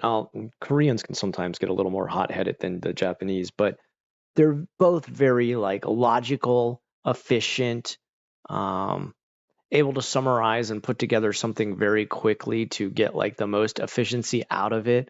And I feel like they would be such an international powerhouse if they worked together more. Mr. Boo, welcome. What's up, fam? Yeah, exactly. Feels like family here, man. Feels like the best group of friends ever, man. All right. Have you ever thought about selling your art or prints of your art? Any of your social media platforms? Your art's so good. Smile can tell you are so nice. You guys' comments were like so super nice about my art. Yes. I have an Instagram. I have tried to sell my art. It's so hard. Like this is what I say. Every kid who asks me if they should be an artist when they grow up, I say go to business school first. Learn how to sell the art you're gonna make. The art will come with practice. Learning how to sell that art is an actual skill you need to learn because I never really quite learned how to market it properly and sell it. Um, I don't know, like I just get lost. Like I get lost amongst the millions of artists out there. I would love, love, love to sell more of my art. I've sold like some, like my parents, their condo association had like an open air sale where you could like set up a shop for any knickknacks that you make and stuff like that, like a crafts hobby sales. And I sold a couple of paintings there. I probably made like $175 or something like that. And to be honest, my school that I work for is super nice and they pay me really well. Like on top of my normal pay, when I do a giant, massive mural for them on the wall, they are exceptionally generous with what they pay me for those. I have not felt respect for my art in the same way that school makes me. That's why I love where I work. They pay me so good for every time I do a piece of art for them, which I mean, that's the times where I think like, wow, I guess I am actually an artist, aren't I? Like I'm actually like an artist that sells art. But then there's just like, like I love doing these giant Japanese paintings and stuff like that. And I love like the old Katsushi Hokusai style. And I've learned how to like kind of create my own sort of Western version of that. And I would love to sell more of that. It is pretty marketable. Like it is like this some of the stuff that I do recently, it's not so dark and gothic and I would love to just draw dark fantasy stuff and sell that all the time, but it's not very marketable on a wide open market of like the everyday common layman. But my other stuff is my stuff where I do Japanese style nature, yokai, um, landscapes, horizons, etc. And there probably is a really good way to sell that stuff to market myself online. And damn it, dude, I just don't know how, man. I don't know. If someone was like, all right, look, I'm a famous artist right now. This is what I did to like get all my patrons and, sell a bunch of art. I would follow that to a T, man. If someone showed, but like, I don't know. Like if I feel like getting art sold is kind of almost, you know, winning the lottery. Like you've got to make a name with the right people who are willing to like get behind your art and stuff like that and really, encourage you long term, give you those donations or give you that funding or um, be a long term patron who because it's just like I would love to just be a freelance artist who sells my stuff like at shows and things like that, but living off of commission is scary. Like I'm not gonna lie and be like, yeah, I'm pretty sure I can make it. No, I'm not so sure. Like, just like Chilla's art, I'm either a hit or a miss sometimes. Sometimes people like love my stuff and other times I do stuff where people are like, it's okay, but it's not really my thing. So, or like if people dictate it, like they're like, I want you to draw like this kind of painting, I'd probably be okay with that. You do sometimes get into um, like if you get into the business world of executives who tell you what they want, they don't actually know what they want. They'll be like, yeah, I have this idea of like a building in the middle of the woods and just draw it. And like, just go with your heart and draw it with whatever you dream up in your head. And then you draw it and they're like, this is not what I had in mind. And you're just like, okay, so what did you have in mind? All right, let's do another draft.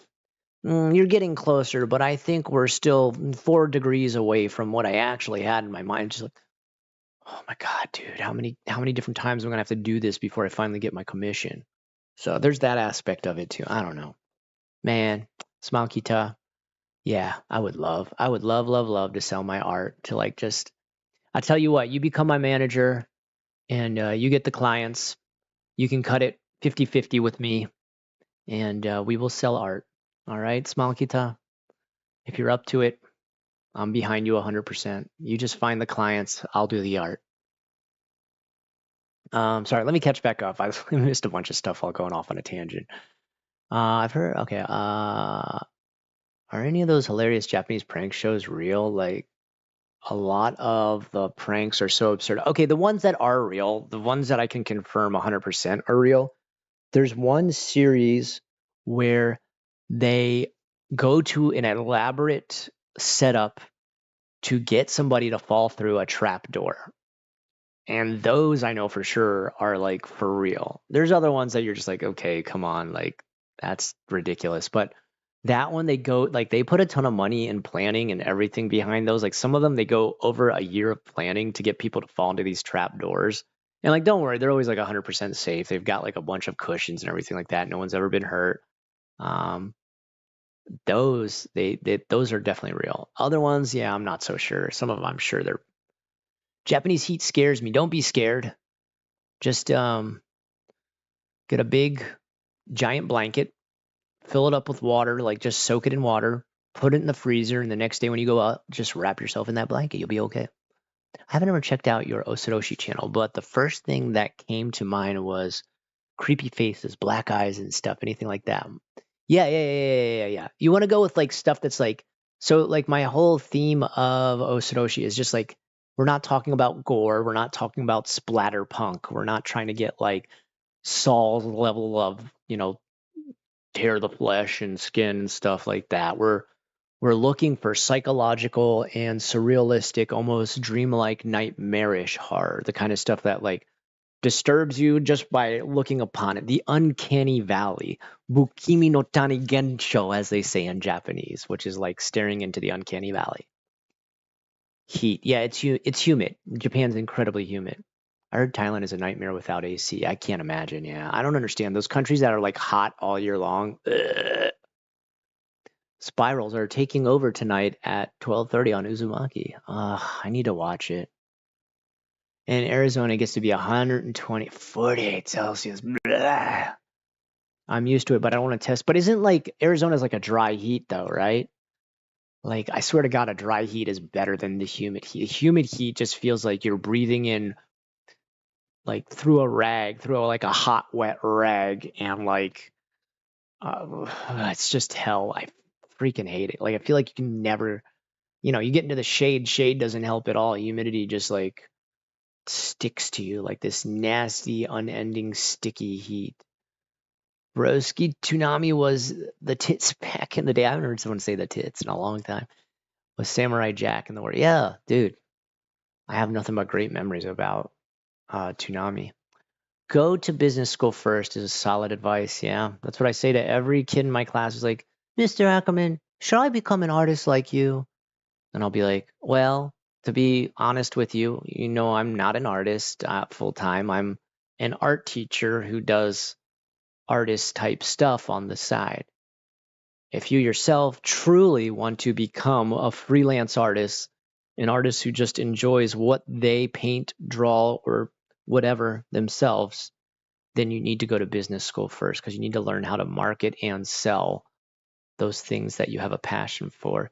If you have the passion and you have the motivation to do a certain type of art, you will learn how to get better and better at it no matter what. Like if you just 15 minutes a day whip out a sketchbook, a couple of paints, something like that, just get a little bit of stuff down every day. Your skill will continue to grow and get you to a professional level.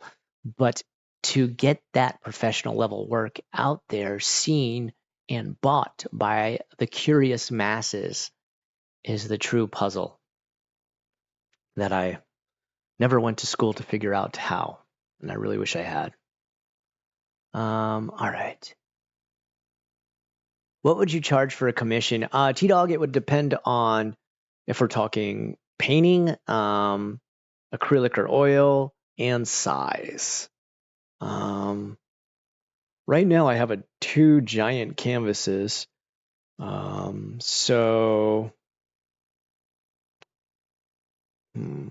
Okay, so like for example, give me just a second.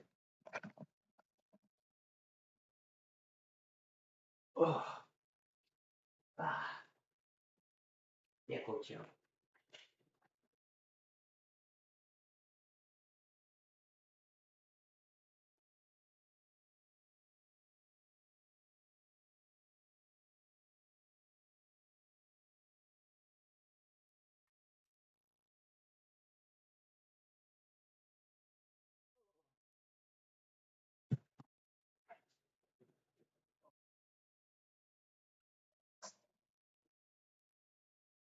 Now this is one I just today. I pretty much primed and everything like that. There's nothing on it. It's just kind of like a sketched out background. I usually start out with latex acrylic, the same stuff you would paint walls or indoor walls with. Hold on. Let me stretch out my cord here a little bit longer. So like a giant one like this, the canvas alone is usually about anywhere from $75 to $100, depending on the quality and where you buy it. These I order online from a store similar to Michael's called Kawachi. And these are real good quality. They'll last forever. They already come with like the wire embedded and everything like that, so you can hang it up. So starting at 100 and then probably working through this, it would take me a good couple of weeks. So you're probably looking at $500 to $750, depending on how how much detail you're asking for. If we're asking for like an ultra detailed, fill the whole canvas, hyper detailed style painting, um, you might be looking at as much as like 1,000 if I'm like absolutely need to pack this thing full of detail. Now, if you're just like, you had like one big yokai on here, and I just wrote like the kind of kanji talisman on the side, spelling out the name, that one we'd probably stick to around like, you know, $600 to $750. But this is like on the larger range of what I do. If I wish my phone could let me go show you, like the one I just did for my bedroom. You're probably looking at about, that would be somewhere around $700 to do a painting that big, because that's pretty huge. Now, if like I had a smaller one, hold on.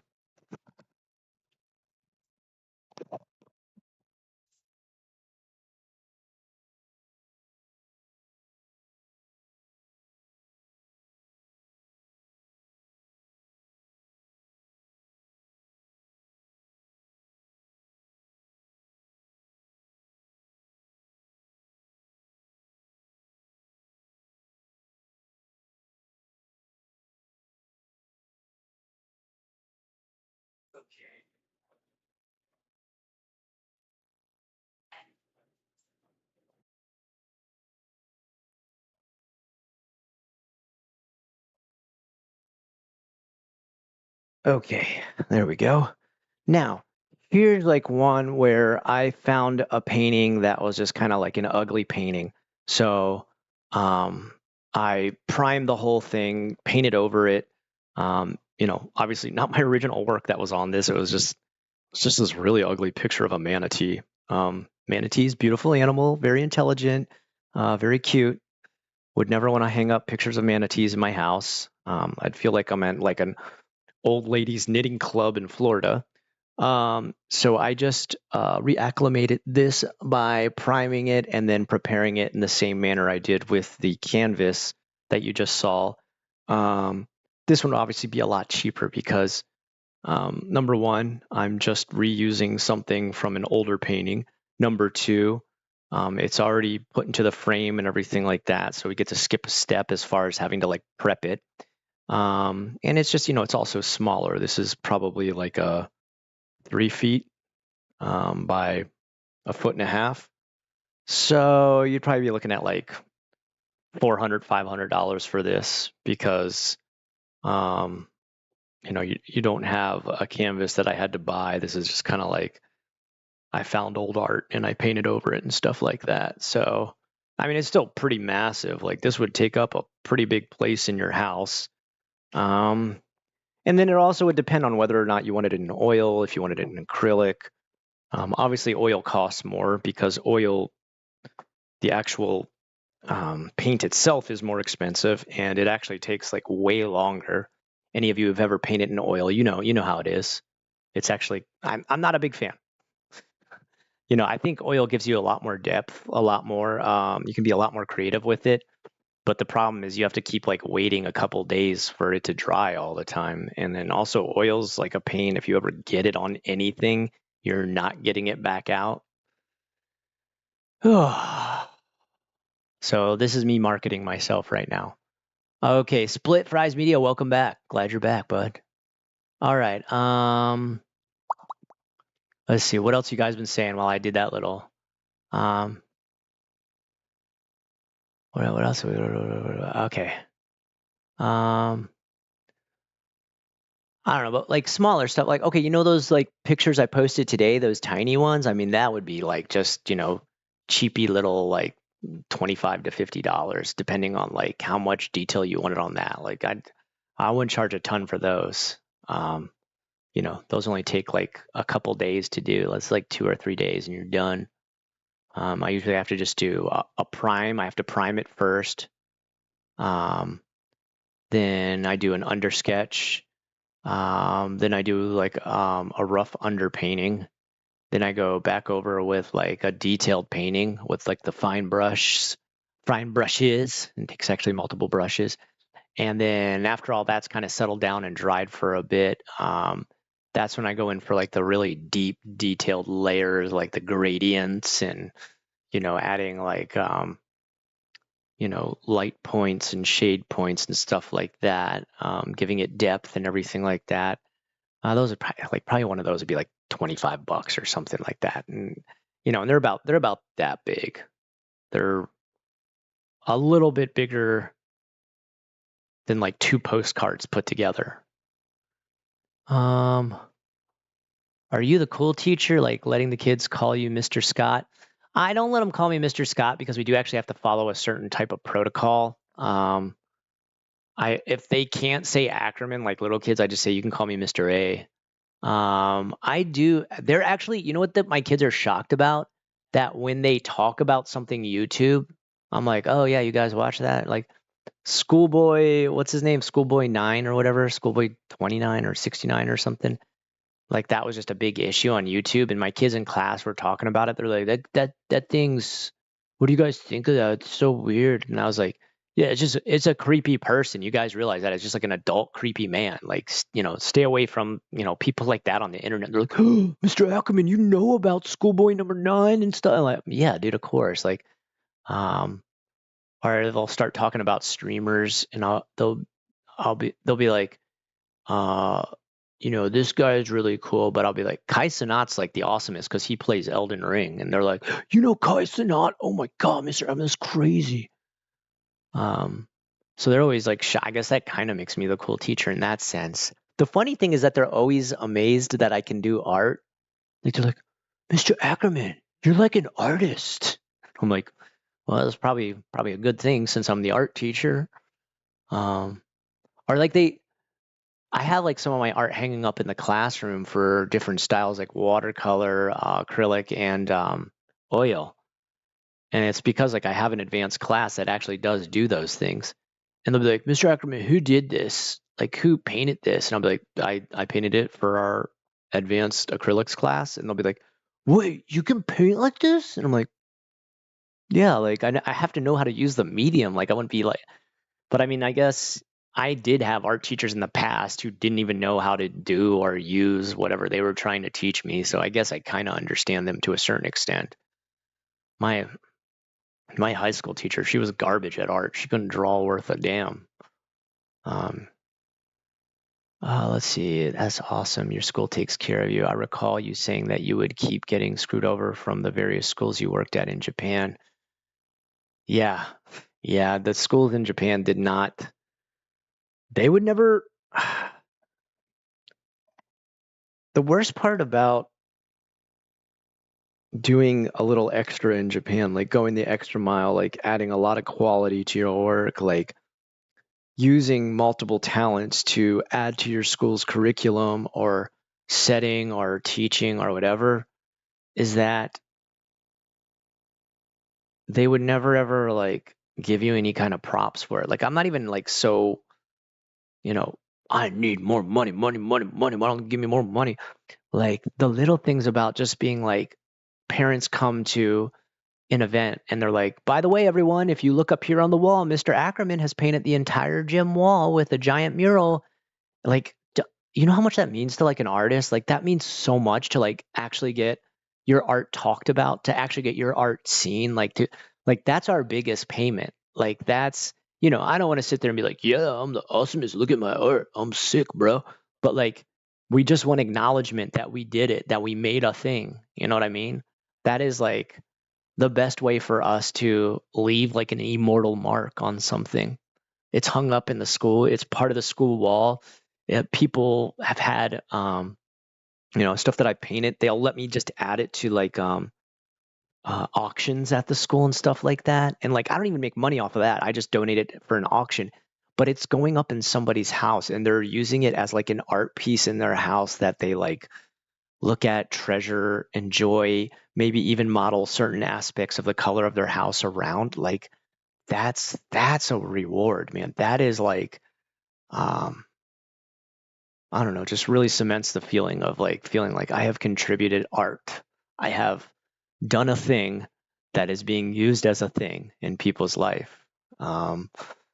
that is a centerpiece, or that is a art piece, or that is a color scheme for their, that's like the true fruition of what the art skill grants you, and like what you want to see happen as an artist. You want to see that the utility being used from the art, like it being hung up, it being acknowledged, it being looked at, it being like sold, it being hung up in somebody's place. It's not just art you did for yourself at home. Because I mean, art for myself at home, yo, I got millions. I've got like epic books of it, like just miles of it, like so much that I've had to throw some of it away. There's so much of it. So that doesn't mean really anything to an artist, like just having your art at your house. What means a lot to an artist, at least for me. Hold on, I think somebody knocked on the door.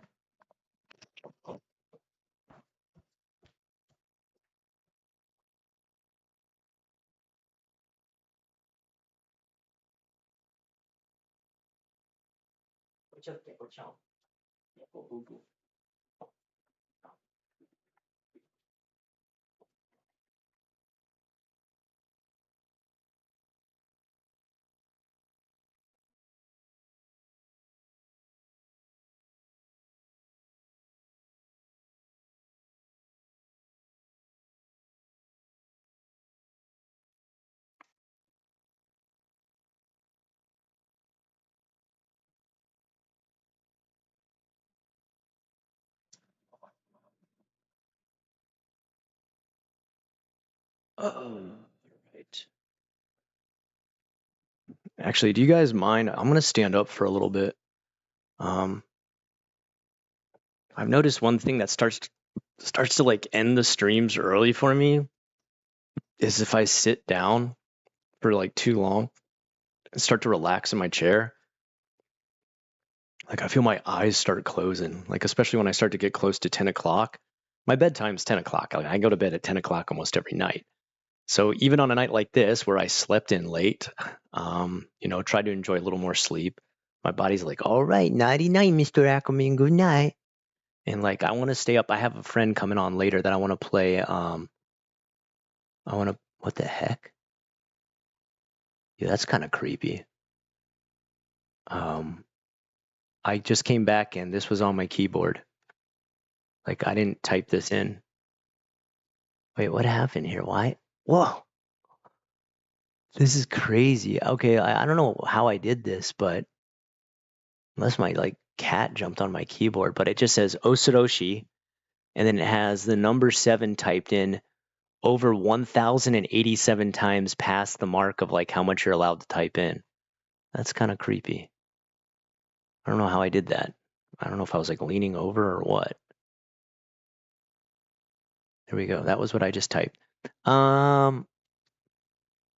Okay, so let me just see what we got here. I need a way that I can go through I just hold my mouse up here, I guess, right? Okay, there we go. There we go. All right. Where are we at here? Yeah, that's awesome. Your school. Yeah, my school's I love the school I work at, man. It was kind of rough at first, but they've taken such good care of me there that like I can't. I'm embedded now. Honestly, I hope I can stay there forever. I started trying to come up with a bunch of non-Pokemon creatures just for fun. Maybe if I do enough, someone can do something with it. I doubt Nintendo would want to buy it, but they can see what ain't theirs. Dude, keep going with it. Moderate, like keep going with it. Just explore wherever that takes you. Like that's how good art comes to fruition. Is like you start out with something that you're like, well, this is kind of cool, and then you elaborate on it, and it gets like more and more unique and more customized. Do you miss living in Japan? Yeah, I miss it a ton. I don't miss the work culture because the work culture was like utter hell. I don't miss the isolation of work there because work felt like you were always isolated. Um, I miss the simplicity though of everyday life in Japan. How do I explain? Just like being able to walk down from my apartment and go right to the konbini that was underneath. I miss how cheap food was there. You didn't have to pay an arm and a leg to go eat somewhere. It's still very cheap to eat anywhere in Japan.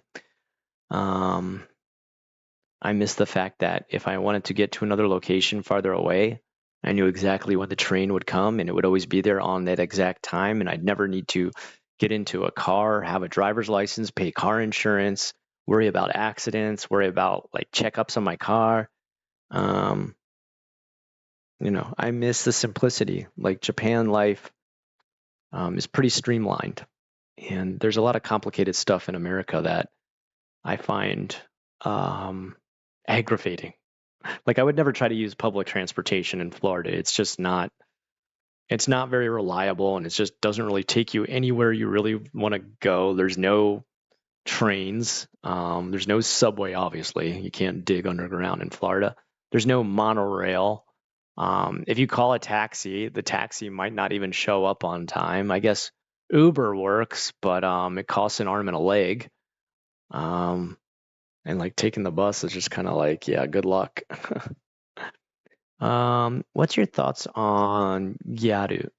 A friend of mine who lived in Japan said they tend to be really friendly, but gaijin hunters, really? Gaijin hunters? I think, I mean, I think there's within every type of genre of style or fashion or personality, there's gaijin hunters in every single type of Japanese group. Um,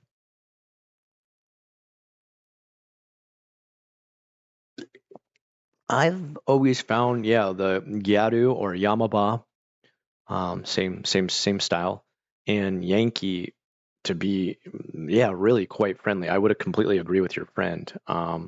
They tend to be really extroverted, really outgoing, very flamboyant at times, but I mean, pretty fun to just chill with. In Amimura, there was a bunch of them, and they were always like super nice, super talkative. Um, I don't know if, I mean, I think they were really interested in talking to Gaijin. I think that's true. I don't know if they were Gaijin hunters though. I think those exist in like every genre of, girl or guy. I remember watching dinosaur pranks when they were hilarious.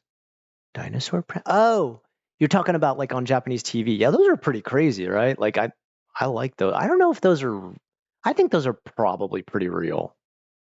Whoa. Um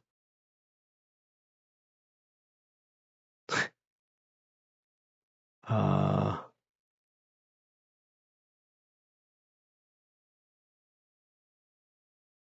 yeah, like I'm pretty reasonable on like my rates for my size. I try to be like, I don't have a ton of like being famous behind what I do. Like nobody knows Scott Ackerman as an artist, right?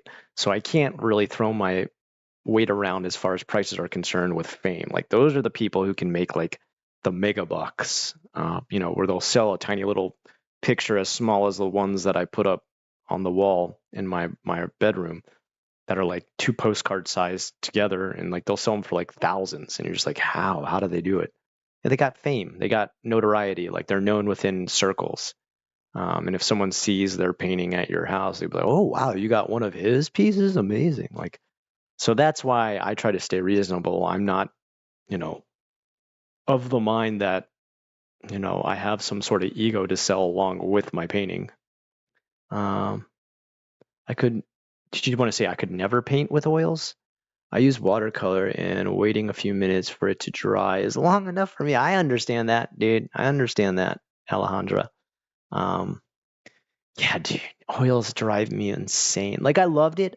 I love how much the amazing thing about oils is you can continue to make mistakes, and you can make mistake after mistake after mistake, and oils let you always fix the mistake. I mean, it feels like you can move it around forever.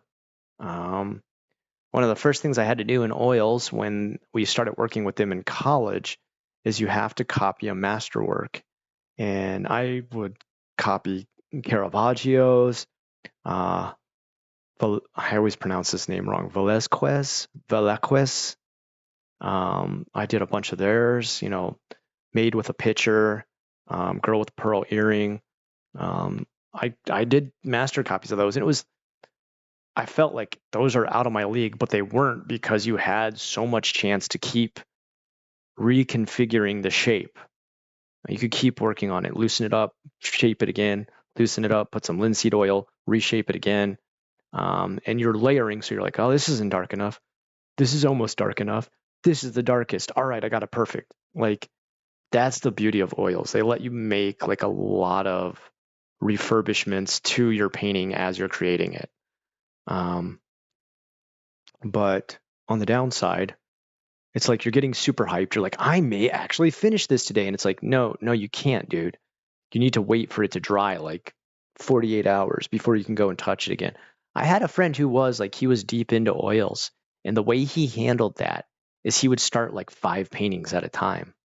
And so he would start one, wait for it to dry, start another one, let that one dry. Like, and he just kept them on rotation, which, if I had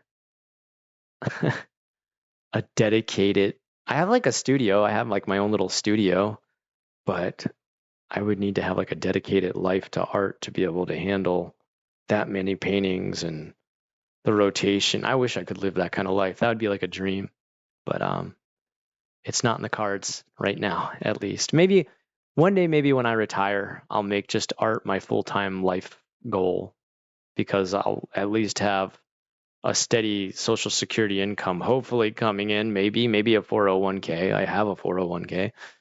Maybe I'll have something to live off of. And then I can just make art my main focus.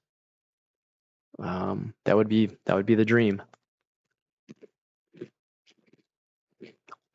You want to buy the cat one, Smalkita? The only thing I wonder, I just worry about shipping it. Like, how would I ship it properly? I've never shipped one. I've always sold my painting like hand to hand, artist to buyer. I think it would probably be okay just with like bubble wrap packing and one of those puffy vanilla envelopes. I wonder how much shipping would cost though. It might be almost as much as the painting itself. How do we get in contact for these? Oh, I told you, I left you an email. Here, I'm just gonna write it here. Oh, actually, you know what? Because I'm on the other account, it's gonna block it. All right. It's Scott M. Ackerman, M as in Michael, Scott M. Ackerman at gmail.com. That way I can separate my artist requests from my,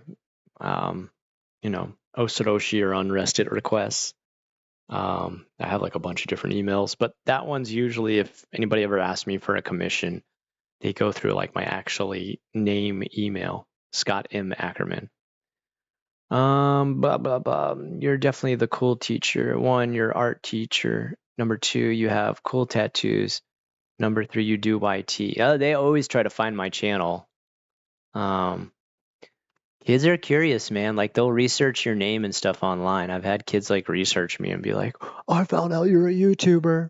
What is your channel about? But I always try to like make it sound boring to them so that they don't try to watch too much. I just say like, I just do Japanese politics, which is really not what my channel's about at all. I'm just like, I just talk about Japan and like culture and tradition, history or politics. I'm like, oh, okay. That's not super interesting to them. Oh, come on, Sensei. Yeah, now that's what people used to call me. Phil Moon. Phil Moon, is this? Oh, you're a member too. Phil Moon. Wow, glad to see another member on here. Do you usually go under another name or Possum named Moss? Oh no. Well, now we know it's not 777 forever. When are we rating TKO Sam's stream? I don't think he'd let me do that. He actually let me talk him there as Osoroshi Nights. I was kind of shocked. He's got me blocked on everything else, but maybe he's finally like okay with me chatting with him again. I don't know. The relationship with Santa is pretty tenuous. He's still not very happy with me. Word. Okay, what else we got? Deco at it again. Maybe that's what it was. Did Deco climb up here when I was gone? Set your headphones on it. Oh, you set your headphones on. Oh, that's what it was. Okay. Oh, you guys saw it type? Oh, okay. That's definitely what it was then. Number 7, the cursed number. Your headphone. Oh, okay. Okay. Everybody saw. Okay. Did you ever watch any sports in Japan? I'd watch sumo. That was like super interesting. Um, Maki, you awake? I don't know. He's sleeping all day. He stayed up way too late last night. Is what happened. Are you awake? It's like 9 at night. You slept through the entire day. Yeah, dude. You slept all the way from like early morning all the way into night. It's 9 p.m. at night. Are you hungry, bud? You want some food? You sure? Okay. When you get hungry, let me know. I'll cook you some dinner, I guess. Breakfast. I don't know. Is that what you're doing? Oh, you're talking in your sleep? Whoa. I didn't know that. I was like, who's he talking to? Playing Minecraft, and they was building like a beacon. Uh-huh. Said to that person, somebody gonna steal the I heard you talking in there. I thought like someone called you on the phone or something. I was really confused. All right. All right. Well, good. Yeah, just a second ago, I thought like maybe mom called you or something. Okay, interesting. Um, Ichiban Zuke. What was it about, Moderate? Like, tell me what was the show about? Like, there's a lot of shows that start out with Ichiban. Because it's like number 1 cooking show, number 1 car, So what did they like cover and stuff on there? Did you okay? Yeah, sports. I watched some baseball, but baseball boring to me in every country. Sorry. Maybe if you build up some fame on YouTube, you can sell more art. Maybe do poster. Maybe that would be my dream. As long as you manage the weight of painting, I feel like the cost wouldn't be too bad. To ship, that is. Yeah. Dude, in need of a source of Japanese politics. I know quite a bit and I wish I didn't. Boring. I don't know. Yeah, Japanese politics always feel like they're like going around in circles. Like they make up new things that they never ever follow through with. I feel like that's every kind of politics everywhere. This is what we should all be doing. One day when I'm elected, we'll do this. I'm elected. What did I promise? What's the beef with you and Sam? There's not any beef. Like I'm not mad at Sam or anything like that, but there's this website that was created a long time ago that like talked trash about him and some other YouTubers. And most everybody I've talked to realizes I did not make this website, but to this day, Sam still thinks I made this website. And I didn't. I didn't. I did not make this website, but there was a website that like trash talk him and like a couple other YouTubers. And I actually, because I was being accused of making this website, I actually had a group of friends. They were called the Unrest Team. And one of them in there was like really, I don't want to say like a hacker, but he could like really, really go into stuff and figure out where everything was from. And he sent a link to like, one of those times where you send a message to somebody and when they click on the link, it shows you where the IP address is from. He did that to the creator of the website. And he found out it was made somewhere in Virginia at a place that was like labeled as a Black Lives Matter organization building. And it was made on a Samsung Galaxy phone. And like, I thought showing Sam all this proof would be enough for him to finally realize I didn't make it. But he still to this day thinks I made the website. I don't know how else to say I promise I didn't. I don't know. I don't know. And that's it, man. He thinks I made that, and to this day he doesn't want to be friends. So I mean, we've had beef in the past where we've fought over silly stuff, but I got nothing against Sam. It's me, Kate. Oh, okay. Okay. I was like, seems like you're familiar with the channel and everything, right? Kate. Yeah, of course I remember Kate. You had like the nicest messages today about my about the painting and stuff. Have you ever tried drawing Japanese traditional art like ukiyo-e? Yeah. Um, I've definitely, and Genzai style too. I've even done some of the like old style lithography of like carved in prints. Mostly the wood ones are like zinc plate. The only thing is I don't have a lot of access to like a printing press where you have to like roll it through real slow. But I've tried a little bit of everything. Never really watched Sam. Knew too many people like him growing up. You're the coolest dad. I'm so jealous. I always worry I don't do enough as a dad. I don't know. I'm always like, man, should what else can I like? I always worry about like food I make. I always worry about making sure his homework's done. Ugh. Man, I took melatonin for the first time last night and still woke up at 3 a.m. Like, oh yeah, melatonin doesn't do it for me. I'm gonna be honest with you, dude. I have to take ZZZ-Quil to be able to sleep proper. It's crazy because like I'll feel super tired. Like I'll sit here and feel like I'm falling asleep while I'm talking to you guys. Like I'll feel like my eyes are trying to close, and then I'll be like, guys, I gotta go. I'm so tired. I'll close out the stream. I'll get up. I'll start to like clean the house up a little bit before I go to bed, and then I just can't sleep. It's the worst. It sucks. Like I'll lay there and like last night I finished that stream with you guys. Like I was feeling mega tired. I thought I was just gonna like collapse. Nah, I laid in bed till like 2 or 3 a.m. just like tossing and turning. Luckily, Thrustavius had given me some good music to listen to at least. It was a wacky game show that came on. I think it was G4. Really, G4? Man, that's a blast from the past. I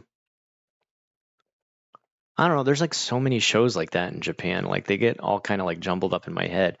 Just ate past at 2:30 a.m. and contemplating more food. Oh, pasta. Okay, I was like, what's that past at? Yeah. I don't know. Last night I couldn't eat much at all. I don't know why. I ate like a bunch of cucumbers and then went to bed. Pretty Little Liars. I remember that kind of gin drama from that. Oh man. What a website that is. Whew. That's an interesting one. Conspiracy beef. Yeah.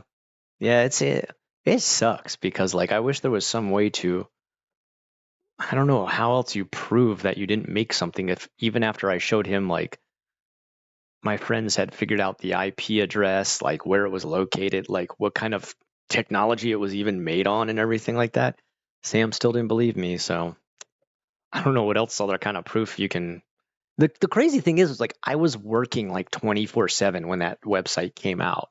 He even called my wife and was like angry enough to be like, "Hey, you need to tell your husband not make that like take that website down." And she was like, "Sam, like Scott's got like no free time at all right now. Like my kids were like 1 and 3 years old.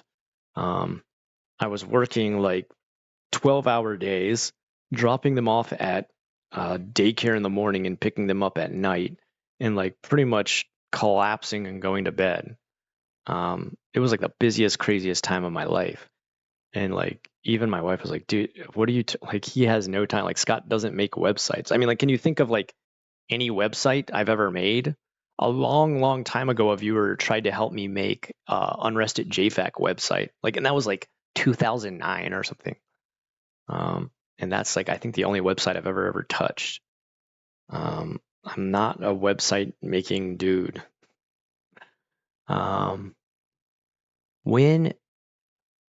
When do you use watashi, boku, ore, or other for yourself? I like the sound of it, but for myself, when I try to speak Japanese, it feels natural for me. Honestly, unless you really need to make sure you're talking about yourself, you never really have to identify as yourself. So like let's say I do something stupid and like I'm pissed off at myself, I just be like, "Boke," right? I just say it about myself. But like if there's another person like in the room who you're afraid might think you're saying that about them, then you'd want to use like watashi wa nantoka or what the, boku wa nantoka. of course, if you're in a professional setting, you always need to probably use like watashi wa nantoka desu, right? But you, for the most part, you don't really need to identify yourself. In fact, like when a lot of Japanese people are talking, like they don't really ever identify when they're speaking about themselves, because you can usually just tell from the grammar of the sentence. I don't know how else to explain that. Like, you know, but obviously in very polite settings, in the polite settings, you're always going to use watashi wa. So if you really need to know, I'd say really only worry about that when you're in a polite or business setting. Casual, you can use anything you want pretty much. Although, I mean, like mostly if you're hanging out with your friends, probably just like ore or boku. Like watashi with your friends is maybe a little bit strange. Love Triple Z Quill. Yeah, man, I have to take it, dude. I have to take it or I'll never sleep, man. And even then, sometimes I still wake up at 4 a.m. Ugh. But the show was Japanese. They just played it here on G4. Yeah, like how long?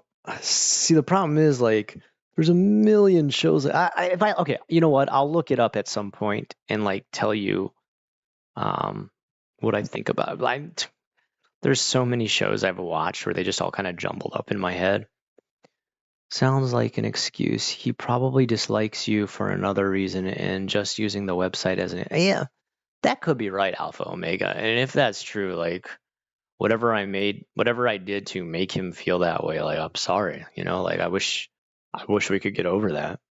I have some good memories of hanging out with Sam. Sam's come to my house, sat at my dinner table, eating food with my family, played with my son when he was like just, 1 or 2 years old. Like, we got in, some beef in the past where like there was one time where he was trying to like tell me about what I needed to be doing with my channel to like, this was like unsolicited and I didn't ask him for help with my channel, but he's just in the middle. He invited me to like, I guess this could be one other thing, and like I get it why he would be pissed off about this. All right. I'll blame myself for this.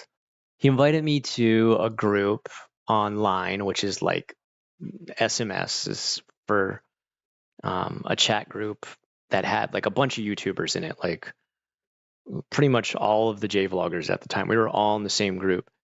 And he invited me on. I was like, cool, I want to join. And he had started the group. And we were all just in there hanging out. Like people were talking about what their latest videos were.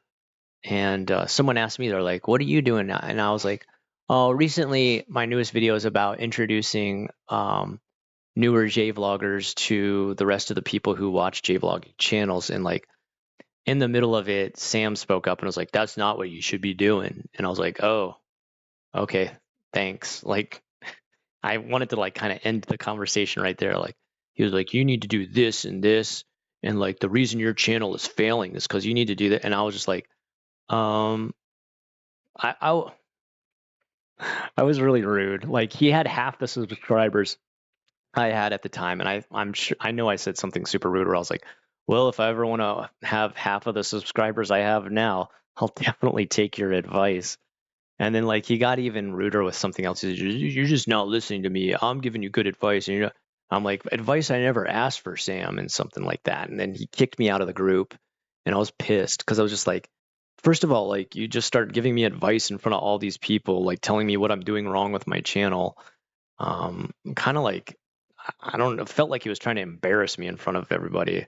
I probably took it too personal, and I shouldn't have. I should have just been like, all right, cool, man, I'll think about that. That's what I should have done.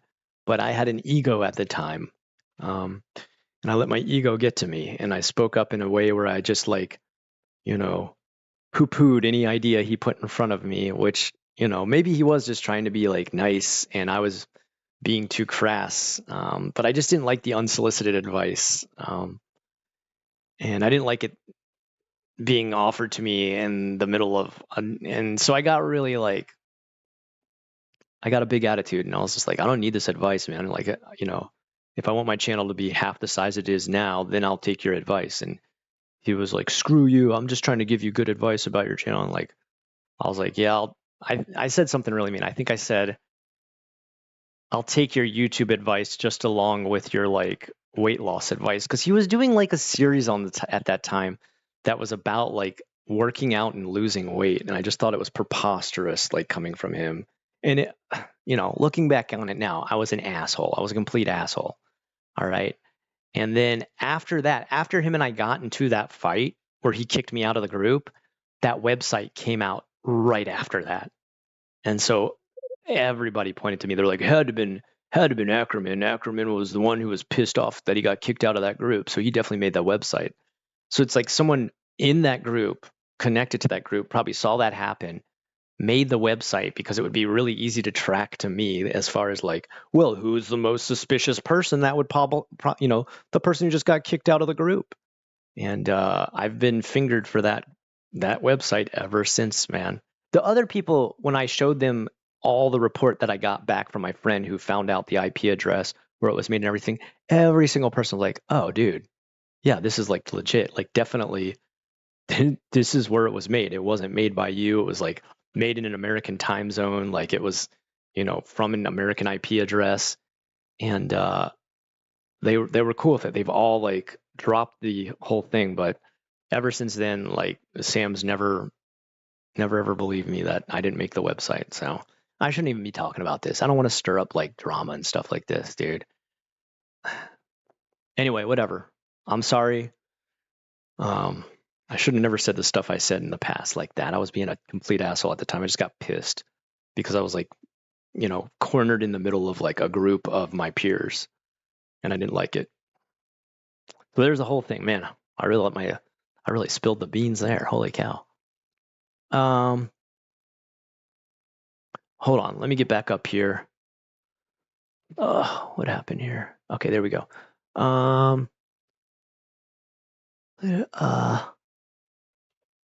Any beef with Charlotte? No, Charlotte's a sweetheart. I think I've only like talked to her on the phone or something like one time a long time ago when Kanada Jin was like giving her a problem or something like that. Actually, speaking of which, who was it? Hold on. And this isn't like a beef or a fight or anything like this, but I saw recently a J-vlogger from the past who we all like has been pretty famous in the past, like put out a video about how they went through like a bunch of stress that made them quit doing it. Hold on. This was actually the only reason I found out about this was because the guy who interviewed me, Japan Today, like yeah, here we go.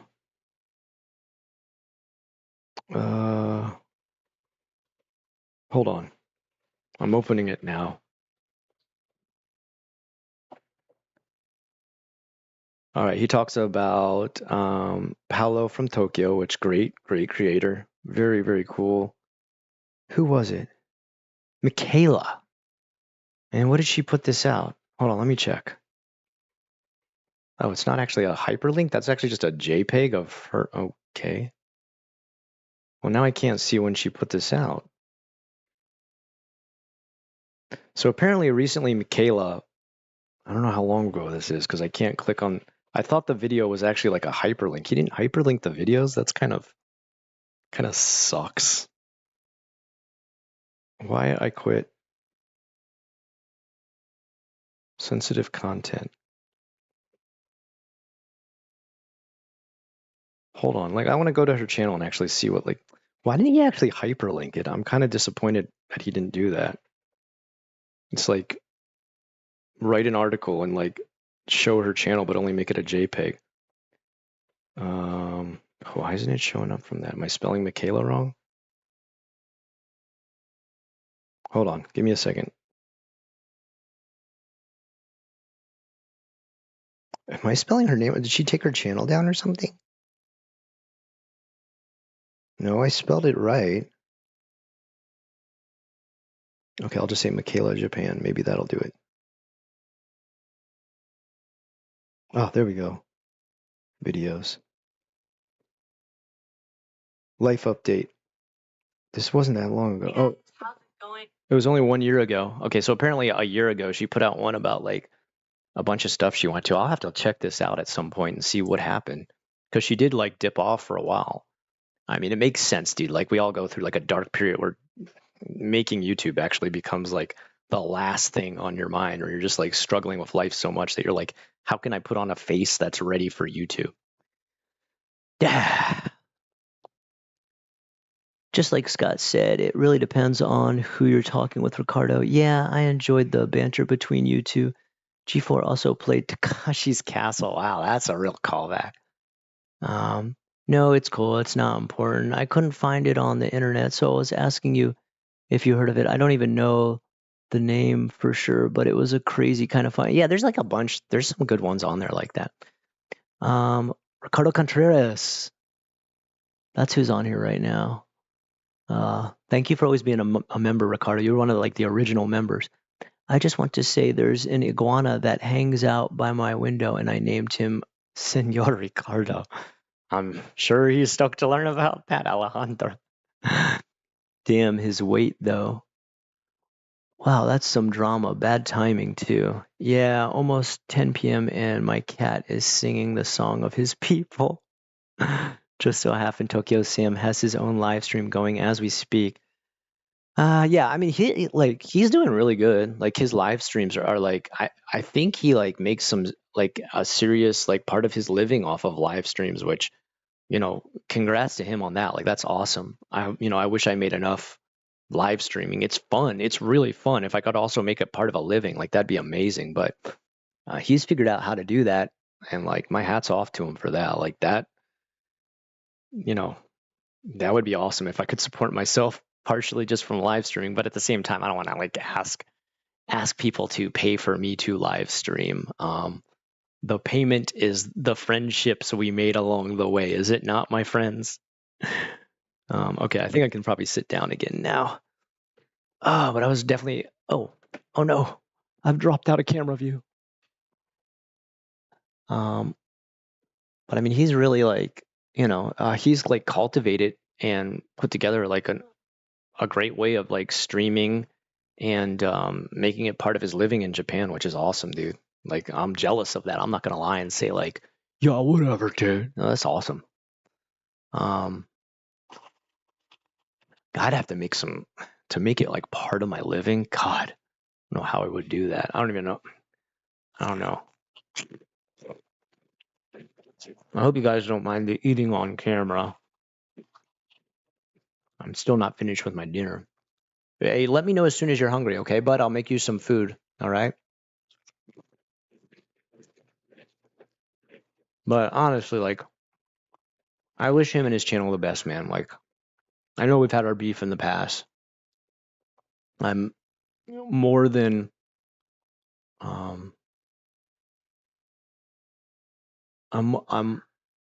more than prepared to say I was an asshole in the past for sure.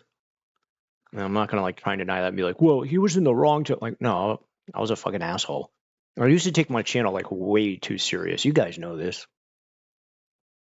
There used to be those videos I made where I'd be like, what do I do like to get more subscribers, guys? I don't know what to make anymore. Like after a while, you just learn to let all that go and be like, look, if you like making videos, just keep making videos and enjoy it. Like don't pressure yourself into constantly worrying about views, subscribe. I mean, you're not doing it for a living. So why are you so worried about this, Scott? Right? Like, and after I got past that, and I had to climb out of a dark place too when I first started my school, man. I was like in a dark place during that time. So after I was able to climb out of all that, look past everything from, the struggles I went through with making this channel, with getting through like, the drama involved in certain aspects of the whole J-Vlog community, and just enjoying the crafts that go into creating each video, turning on that camera, having that online personality, being able to talk for a stream, being able to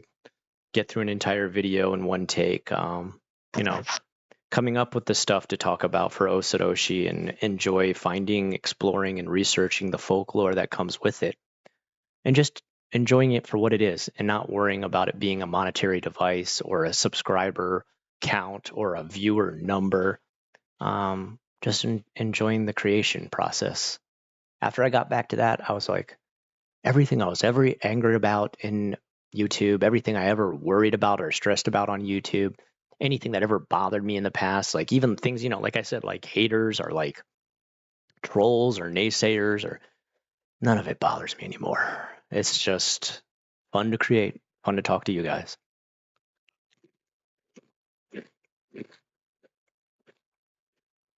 Yeah, Tattoo Games, I completely agree with you. First of all, welcome to the stream. I don't think I've seen a name Tattoo Games before.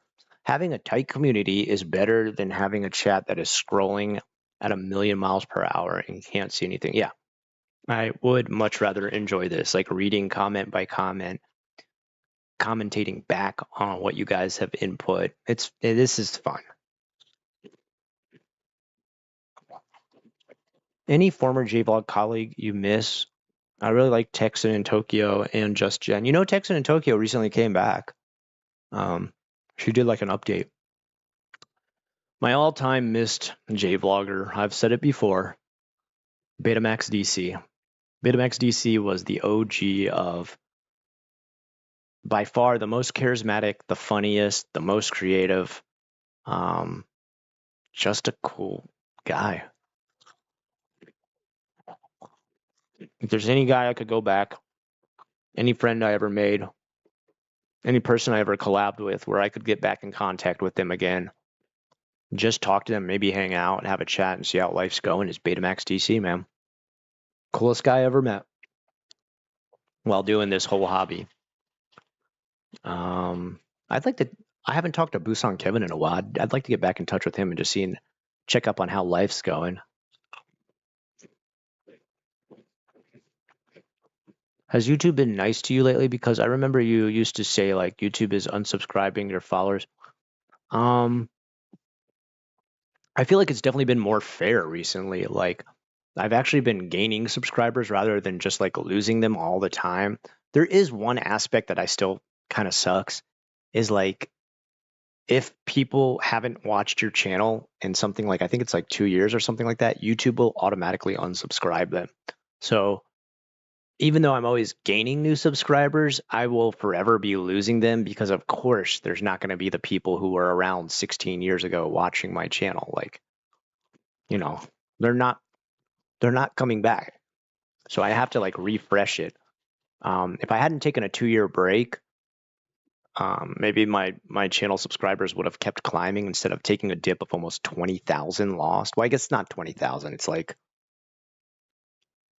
it's only 12,000. I'm exaggerating. It's 12,000. I lost about 12,000 subscribers while I took a 2-year break because people unsubscribed naturally because they figured, I guess he's done. Which, of course, easy to assume that when someone doesn't update for 2 years. On top of it, the 2-year mark is where they start unsubscribing people automatically. So YouTube started to do that. And then just like, other people just like gave up hope on me, which I had kind of given up hope on myself at that point. So I can't blame them.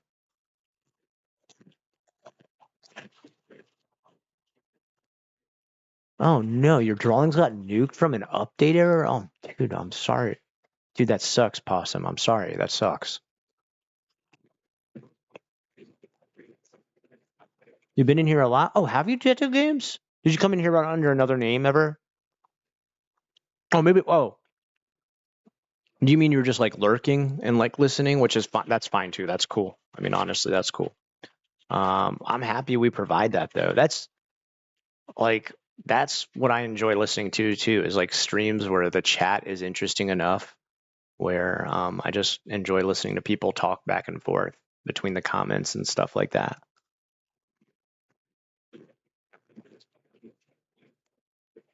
I feel like I'm making friends because people actually talk back to me. Yes, you are making friends. This is a place to make friends. We are all friends here. I agree. I don't really have like a lot of time to like go out and meet people these days, or like go out and like I'm not gonna go hang out at a bar or like hang out at a club or meet up at a place to I've got my son to take care of. I got to be here at home. I got to make him stuff, get him ready, have his lunch made, make dinner for him, make sure he's ready for school the next day. So I can't be like out and about town. I'm pretty much living like a single parent here, even though I'm not a single parent.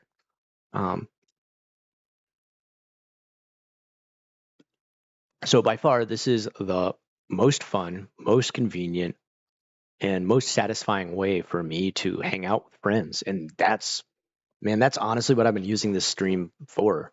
You're all being used for your friendship. How does that feel? I'm using all of you for a circle of friends. You've all been used. It sounds horrible, like when I'm like, yeah, I'm using all of you for friends. No, I mean, this has been like, I just thought I'd start this just because I was like, oh, if I start a new Osoroshi channel, I got to do something to like promote it.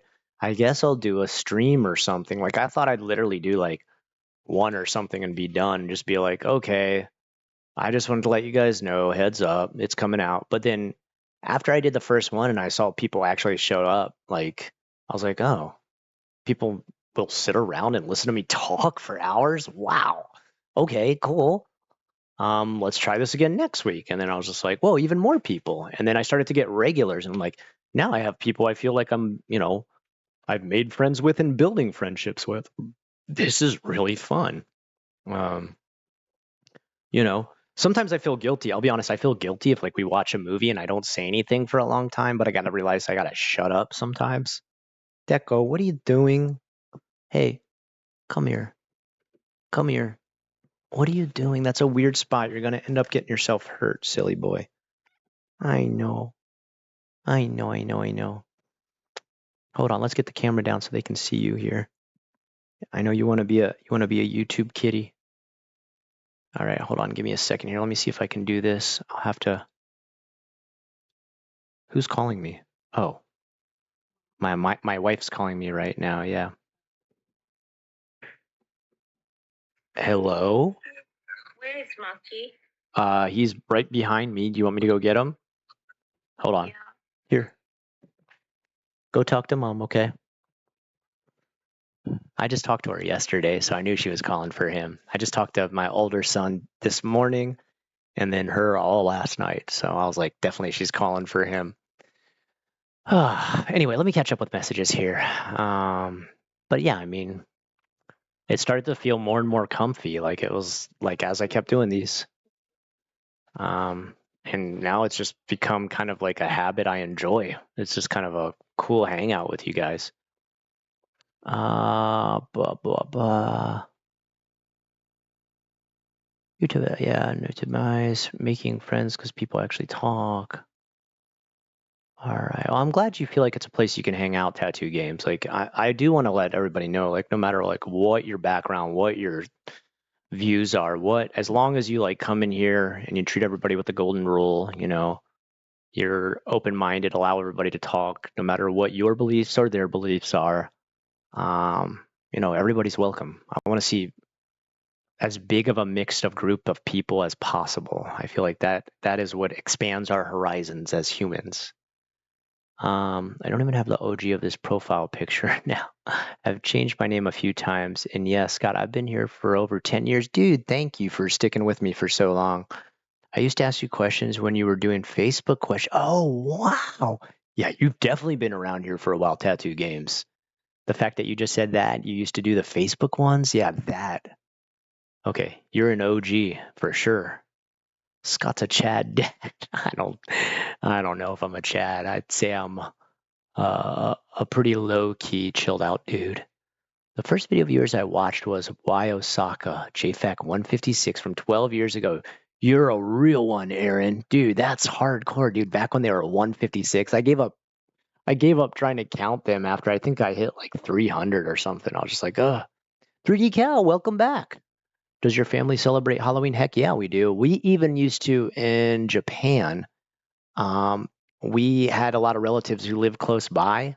And so we would have our kids dress up in costumes and go to like 4 or 5 different houses that relatives were at ready with candy so they could get like mini Halloween. Because there's not the actual trick-or-treating part of Halloween in Japan. They dress up. They have like a little party and like give away a little bit of candy. My school always had a Halloween party. I would paint faces and stuff, and we'd watch like a spooky movie, and we'd play a bunch of games that were like all like put the skeleton together, who can do it the fastest and stuff like that. Bingo, and yeah, it was a good time. But now now my son gets to do real Halloween, and he loves it. He can't believe, he's just like, we get to just keep taking free candy, and I'm like, yeah, dude, that's all people are out here to do, just give you free candy. And he's like, I don't have to do anything. I don't have to like say anything. I'm like, you still got to say trick or treat. He's like, yeah, but I mean, there's nothing like they're not. I don't. There's like not a game or like I'm like, no, dude, just relax and enjoy it, man. Go from. It's like, man, I've already gotten so much candy. I can't believe this. Like, it's a mind blowing aspect when you realize like there's more than just 4 houses to go to. And in America, you can go to the whole neighborhood, hit every single one up. Some of them have like bags of candy, not just like one candy they drop in. Some guys who are like really, you always find a couple of those houses where like they give out the full size candy bars, or they've made a little gift bag of all kinds of goodies and stuff. And like that blew his mind. He was just like, this person's just gonna give me all these Butterfingers, like for real? And I'm like, yeah, dude. These people are hardcore into Halloween. There's some people like that.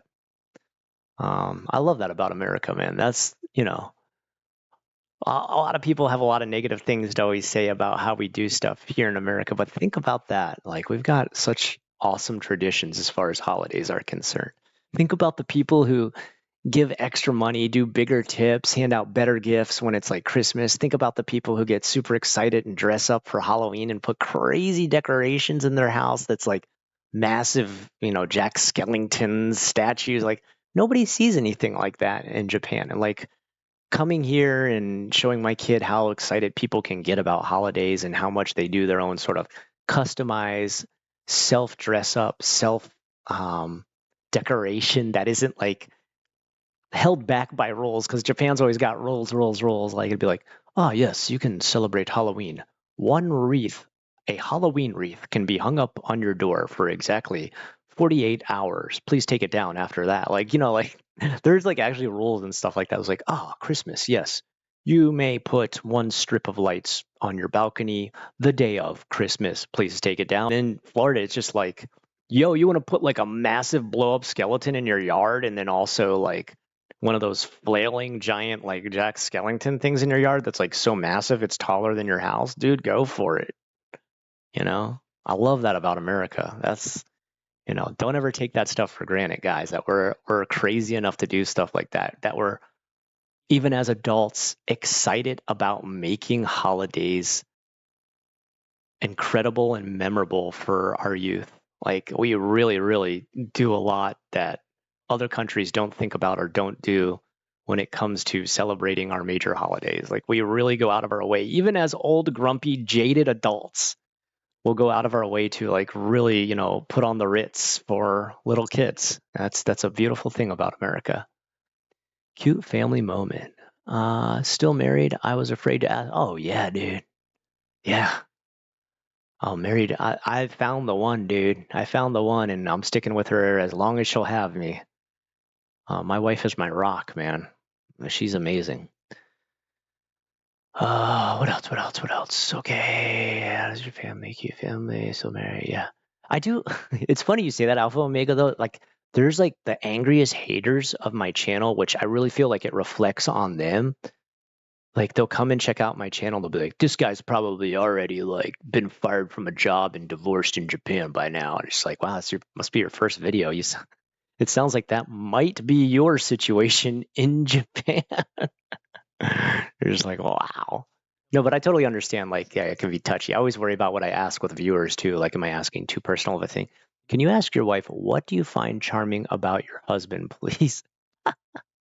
Right now, see, the thing is, though, she doesn't like to be like put on YouTube at all. She's, very Japanese in the sense that privacy is paramount.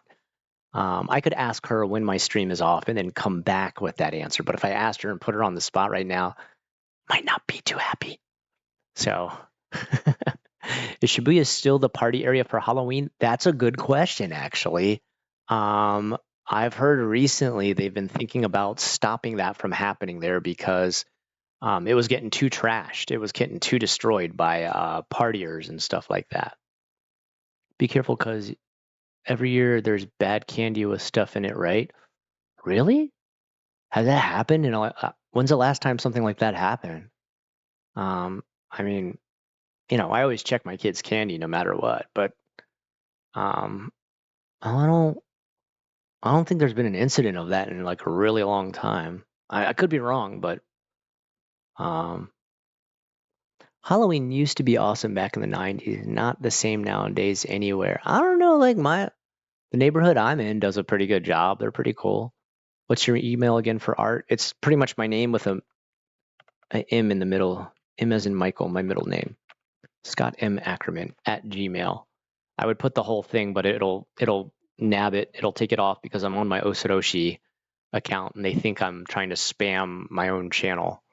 Like if I come on the Arrested channel and say, "Hey, this is Scott from Osoroshi Nights. Come check out the new channel here," it'll block me from my own channel because it thinks I'm like trying to advertise. Kids getting poisoned. I know like a long time ago that happened with a pixie stick. That was like 1950s. Is stuff like that happen anytime recently? Possum named House. My siblings went to the rich neighborhood and got cans of pop and Jambo candy bars. I have nothing but really good memories of. Yeah, what's up? Hold on. Let's get you on camera this time if you're gonna come up here. Everybody loves a kitty cat. Why is it? There we go. Come here. Oh, you're a heavy one. All right. Oh, you're knocking my headphones off. There we go. All right, come over this way. This way. There you go. Don't try to eat my human food. Always with the human food. Daddy, what you eating looks so yummy. I've never heard of kids getting poisoned. That was just a myth. I mean, it did happen. There was a guy who like the only kid he ended up killing was his own kid, which is like really sad, man. And he did it to get life insurance on his kid. What a miserable piece of crap. I do think he actually did face the death penalty and stuff, so good. Never gonna give you up. Never gonna let you down. What are you rickrolling me in the middle, Sam? In the 70s. There we go. Since I'll be in Tokyo for Halloween this year, any recommendations on places or clubs to go? I would, but I don't really know Tokyo as good as I know Osaka. If you were in Osaka, I'd have a bunch of places I'd suggest. I mean, if Shibuya is still open for Halloween, definitely just go there. You're probably not even gonna want to go into a club or a bar or anything. Just the street itself, buying a couple chew highs and or grab a couple of beers and just drink on the street and have a freaking crazy good time, dude. Like you'll meet so many people and so many friends and so many people in a good spirit wearing all kinds of different crazy costumes. You won't even care about where you go. That's a big boy. That is a big puffy kitty. All right. Now he not fat. He just puffy. Okay. He very fluff. It's all fluff. It's not. It's not the chubby stuff. Me's just all fluff. Deco, such a sweet boy. Deco-chan. Yeah. Well, what time are we at right now? 10 o'clock exactly. Okay. Oh, dang it. My son has my phone. I gotta message my friend to see if we're ready to play. This is right exactly 10 o'clock's when I was supposed to meet my other friend online to play Phasmophobia, and now my phone's gone.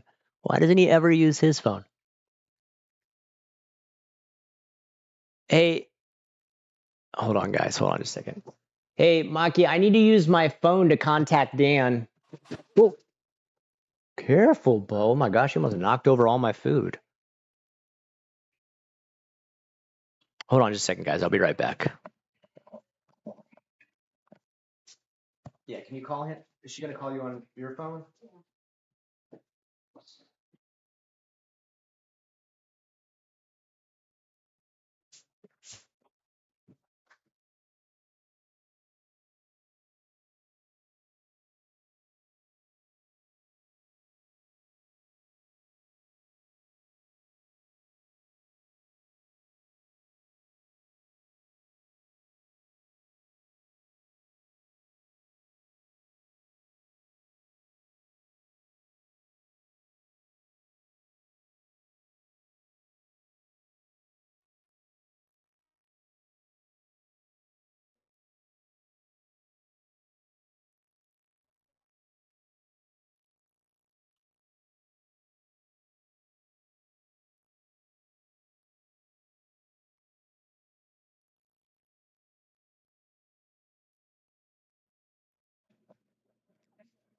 Okay, I think it's time to do a check. Oh man, I really messed my camera up here, didn't I?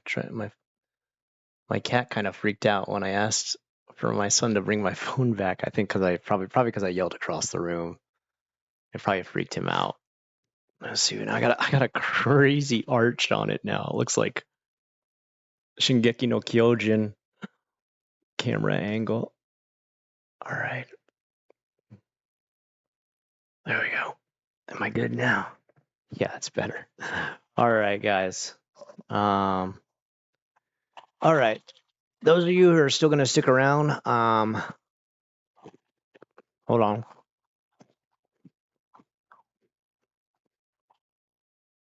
One more hour till Silent Hill comes out. Got to charge my computer, but yeah, when you get a chance, let me know what you think about my stuff. Yeah, I'm going to definitely check it out, moderate. There was a home around here that always handed out Clark bars on Halloween. You know any people who do oddly specific things for Halloween? I remember in my neighborhood from ages ago when I was like elementary school age, there was like a couple of houses in my neighborhood that did weird crap that like always kind of pissed us off. You'd have one that always handed out one marshmallow, like a single marshmallow from their hand to our hand, not wrapped in anything, just a marshmallow. And I remember we used to put it on their car antenna because we'd be like, what the hell is this? Like, why would we ever take a marshmallow straight out of the bag? And so we'd always be pissed about this, and we'd like take it and stick it on our car antenna, which we would probably be an asshole kids to do that. But at the same time, why the hell are you handing me a marshmallow straight out of the bag that's touching your dirty ass hands, you weirdo? You had a house that used to give out change, just like change, like pennies and nickels. Like, what the hell am I gonna do with this? I remember my friends used to get so pissed they would throw the change at the house. They'd be like, what the hell am I supposed to do with this? I didn't do that though. I was a good boy. I was like, thank you so much for the change. There was another house that they would only hand out sugarless candy that tasted like complete ass. It was the worst candy ever. And then, after talking about all those negatives, there was one very nice old lady who would decorate the inside of her house like a haunted house. Her and her husband would do this. And she would not just give you candy as you came up to the door, she would invite you into her house. She had her dining room table set up with handmade candied apples that she had taken the time to prepare for Halloween. And you were given an entire candied apple wrapped magnificently, made to look like a little jack-o'-lantern on top of it. And it tasted freaking amazing. That lady rocked. She was awesome. So that's my really good memories. All right. Let's fire up some Phasmophobia.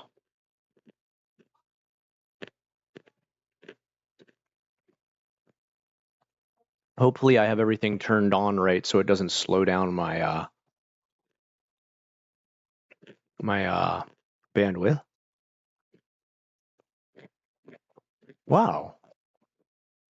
It automatically started recording it? That's crazy. All right. We do need to check a couple things because I haven't run a game on here in a while. Welcome back. I've got some jobs ready for you. Can you guys hear that? Can you hear the sound from the game?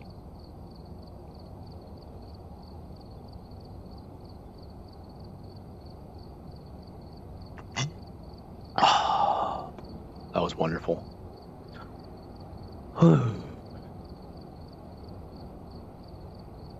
All right. Message my friend, seeing if he's ready to do some Phas. All right, let's check it out. Looking just like me in real life. I'm level 2. Let's see. I don't think I remember all the buttons. Isn't it V and B? Voice chat and world chat? Discover ghost type. Reach 0 sanity. Ooh, I gotta try and do that. Hold on. Oh, God, itchy.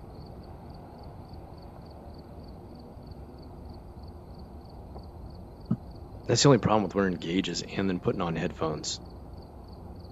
It makes your ears like super itchy. All right, we'll check. If Dan doesn't come on in a little bit, I'll just play one quick run through and then we'll call it a night, guys. I just messaged him at about 10. He said we're going to probably play around 10 o'clock, so. All right.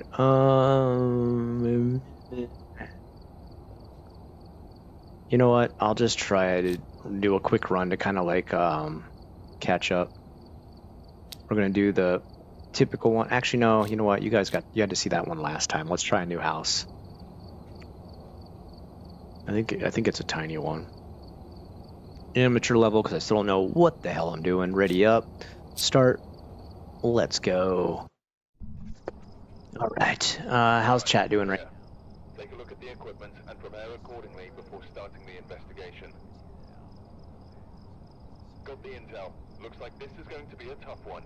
We've had reports of violence, and it looks like they left in a hurry.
Muted.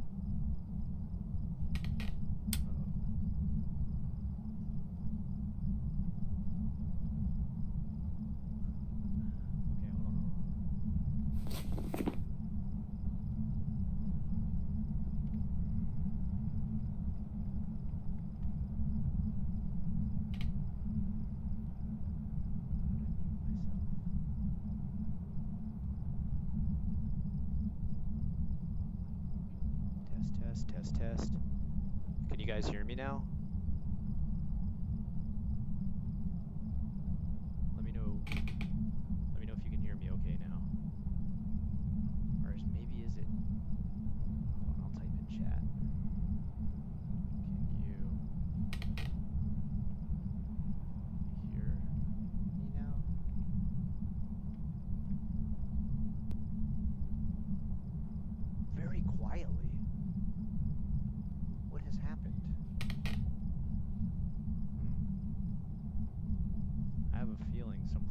with connected air.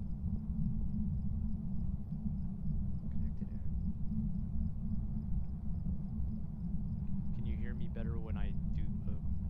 Hold on.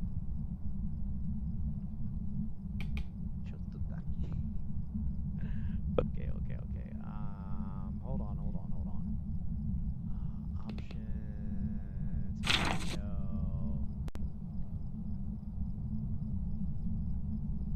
Voice activation. Apply. Resume. Has that helped at all? Like with me talking now? It does seem like it's coming in super low. I don't know why. How about, let's see. Why is it suddenly coming in way lower? That's so weird. Alright, hold on. Let's turn up the max. Audio capture. Properties.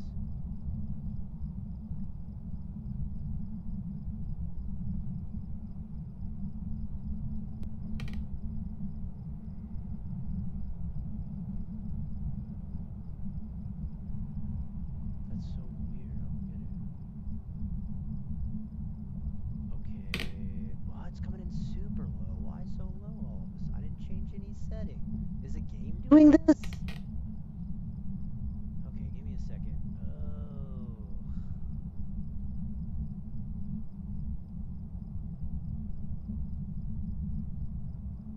I think that's probably it. Hold on. Wait. Oh, there we go. Okay. Do I sound better now?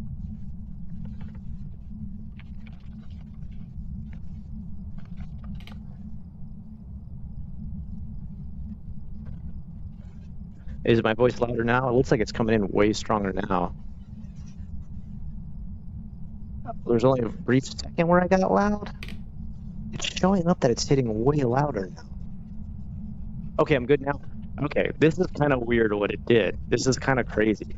So on OBS, it's going through the external mic, this microphone. And then once I started the game decided to filter me through my webcam microphone, which means like that's all the way back there. And that somehow changed the mic input on my OBS. I don't know how that happened. How does the game switch the setting? Okay, much better now. Good. Glad. Okay, guys, let's take a look at this amazing haunted house. All right, we're looking for an EMF reading first. I also don't have it set to push to talk, so as I talk to you guys, I'm also talking to the ghost, which is probably a bad idea. Oh, can we do this? Can we touch it? Oh, yeah. How do we use it? What is your name? Tell me your name. Wait, do I hit E? F? How do you control the... I want to use the Ouija board. Oh. 65? What's your name?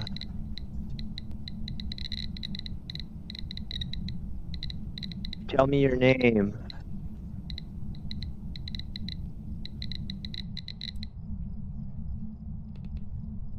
Please talk pretty to me.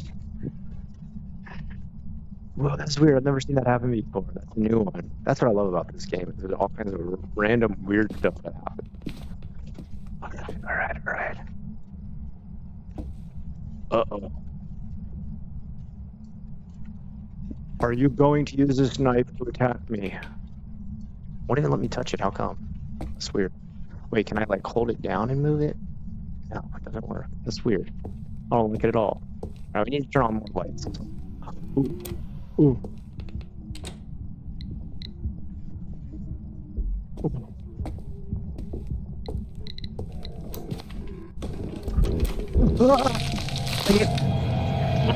That was way fast.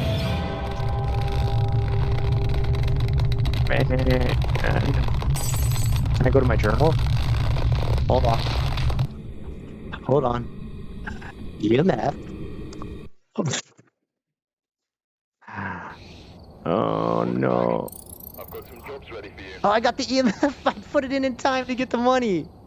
Oh, but minus 50%. All right. The mimic. That was creepy, dude. You can use it, yeah, but you have to ask where you are hiding and then say thank you and goodbye afterwards. Oh no, Tats, I totally did it wrong. I made the ghosts big angry. They were big mad. Oh well. It's only like my second or third time playing, so Got some jobs ready for I you. forgive myself. My friend's still not saying nothing. Is he gonna play or not? Where is he? Where's Big Dan?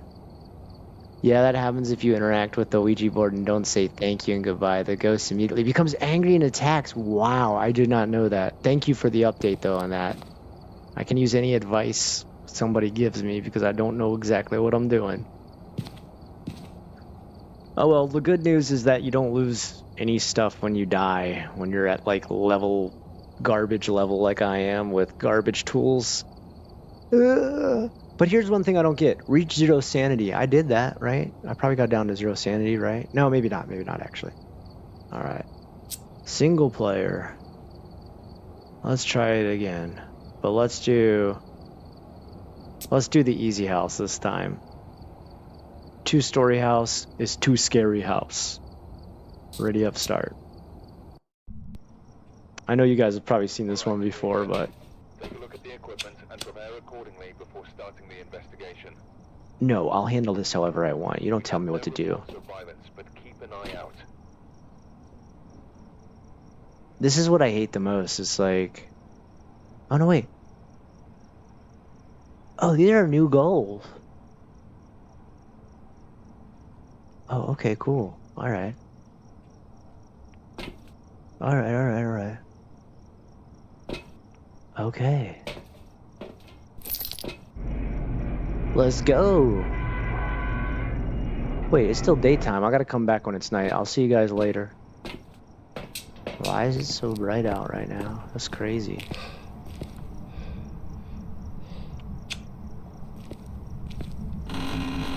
I hate how you're always out of breath after, like, walking 2 steps. Yo, where's the light switch? Oh, car keys, guys. We got ourselves a new ride. This is gonna be sick.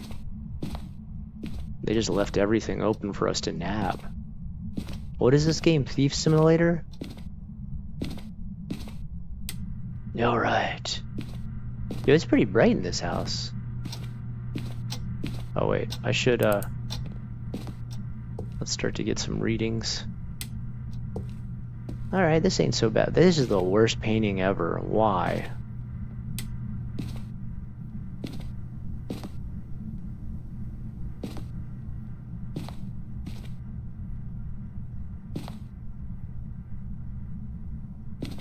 What book? The Secrets. Oh no. Spooky. Here's one thing I don't understand though, like why do they empty out everything from their house, right? Like is that part of the ghost thing? They have a rotary phone. Holy cow. Or speed run. Let's do this. Okay. Can I open up? Is it like 7 days to die? I can find clothes to wear. Is there a light bulb here? There we go. Okay. Wait, I got the car keys. Wait, how come? Alright, I'm gonna leave the locker open so I can hide real quick if I need to.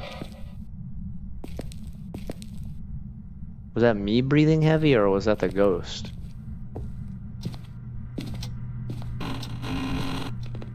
It's spooky down here. I don't like it at all. Oh, no, wait, what? I've never seen this before. Yo, what? Ah, this sucks. I don't even got a, like, a lighter or anything. Do they ever leave a lighter in their house? Dude, I've never seen this before. How do you put stuff down? Shoot.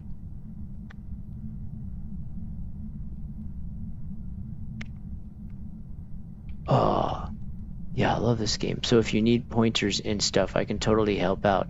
The car keys are used to stop. Oh, okay, thank you. Yeah.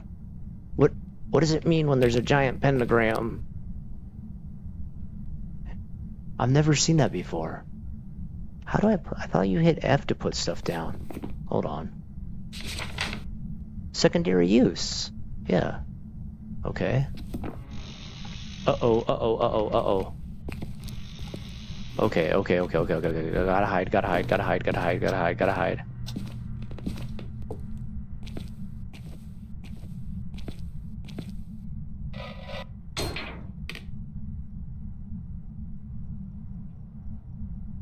What was that?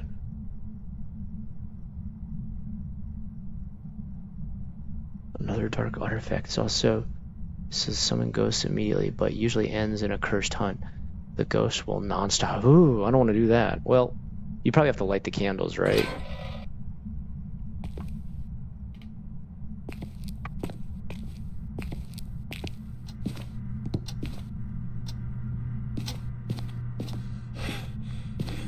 Alright, I thought...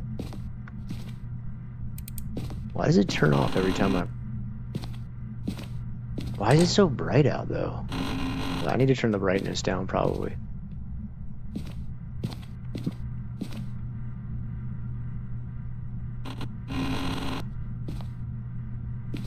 Oh. Tats, we gotta play this. We gotta play this sometime. You should come join my friend Dan and I when we play as a full party. Although probably you'll get annoyed with how slow I am. Just wrapped up filming, heading to grocery store real quick, then home to have dinner. After that, probably could for a bit, but I'll be able he's not gonna be on for another hour. Bah. Alright, I'll finish this one and we'll call it a night, guys. I'll just tell him Nah, it's okay. Uh-oh. That was evidence of ghostesses. Let me see if I got anything yet finished. Nope, absolutely nothing checked off. Evidence. I still gotta get evidence of the paranormal. Okay, probably flip the breaker.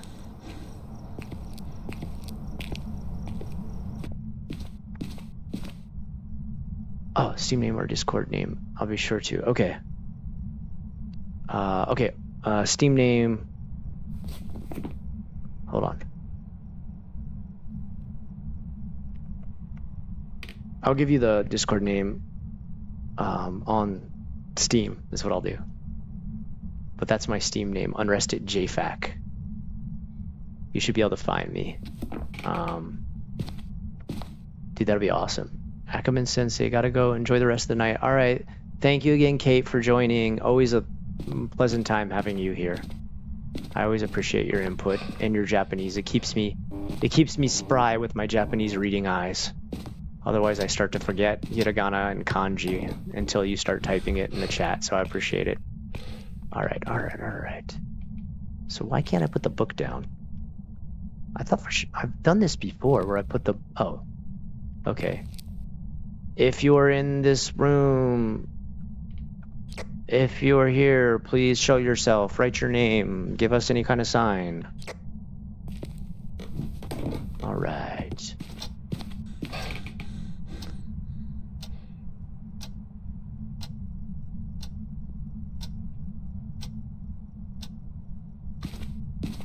All right. I'm gonna switch out the book. EMF doesn't seem to be working much. All right, we'll try. Okay, we're definitely taking this and putting it down there. Come on.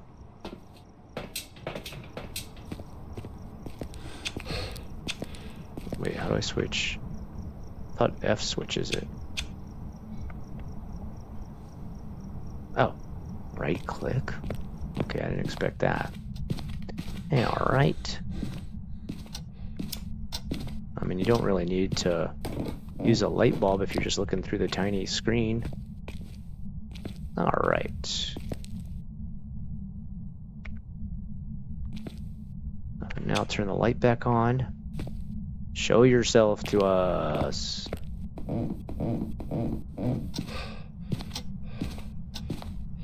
Oh, wait, I still need to get the EMF going.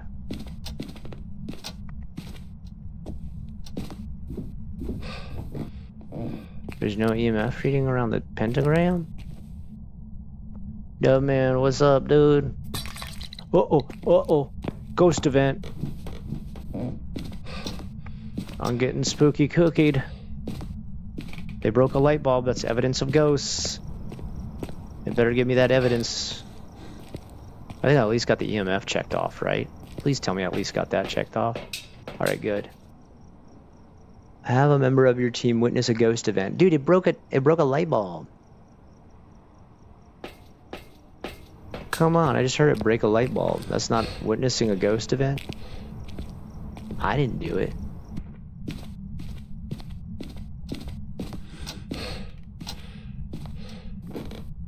Dude, my guy's always out of breath. Alright, let's get the breaker flipped here. Where the heck is the breaker? Isn't the breaker in the basement? Uh-oh. That's some bad news bears. It was going kind of kooky balooky. Oh, where's the... Is a breaker somewhere else? Oh my goodness. Uh-oh. Uh-oh. You know what? Let's go get some more temperature stuff. Alright. The name you listed, it says the name doesn't exist, or was that the Steam name, or the... That was the Steam name. It didn't work for the Steam name? I can check, but I'm pretty sure that's... I can just give... You know what? I'll just give you my friend's code. Hold on. I don't care if I post it here.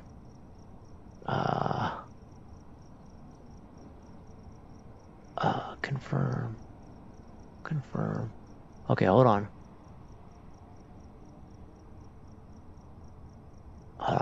Copy.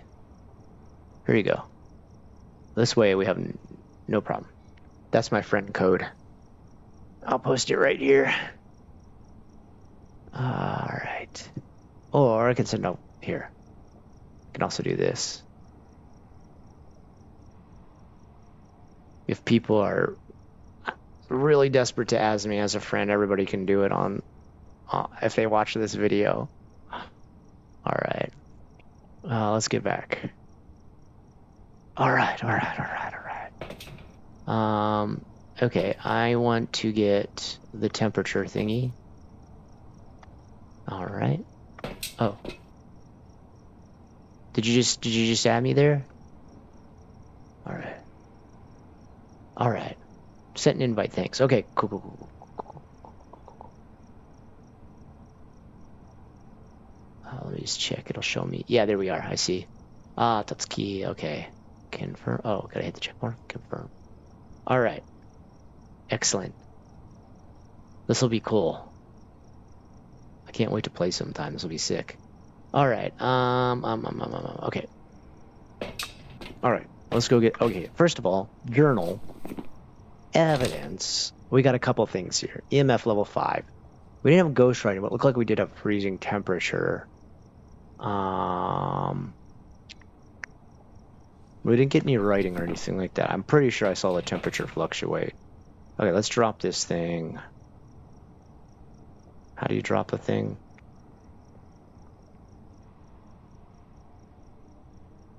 No. There we go. Alright. Alright. Okay, let's definitely turn this off till we get in there. I don't want to listen to that. I have a feeling I'm gonna get hunted soon. Alright, let's see if we can get some voices. Say your name. What is your name? Speak your name. Name, please. Uh-oh, you knocked over the camera? Bro, why? You know how much that thing cost me? Let's see if it starts to go down. Uh-oh, that was another one. Okay, usually the breaker's like down here, isn't it? This guy be knocking over everything. Right here. Is the temperature going down? Yeah, I see it going down. Uh-oh. What was that? There's like a light showing up.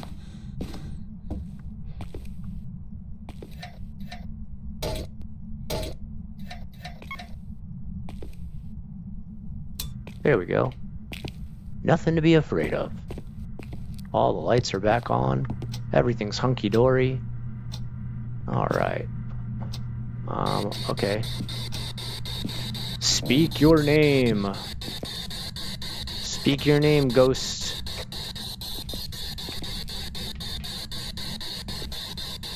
Or write your name, please. Do I have to hit this? Speak your name, write your name, speak or write.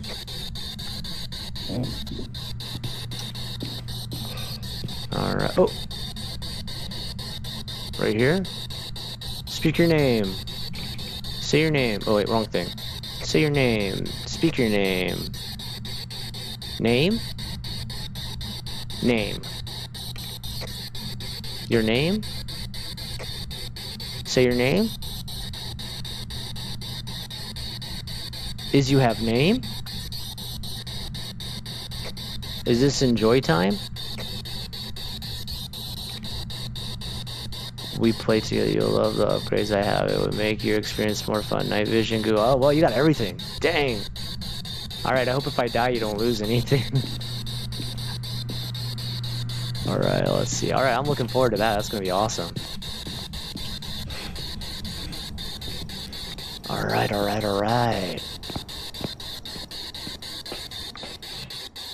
Blop. Oh, shoot. Oh, dude, turn this off. I should have turned this off. No. God, no. Ah, oh, thank you, God. That is the worst. Alright, let's do some dots. Let's do some connect the dotsies. Alright, here we go. We'll turn off that flashlight. Turn on our dotties. Let's see if we can see a hooky spooky ghost. Ghosty, ghosty, ghosty. Where is you?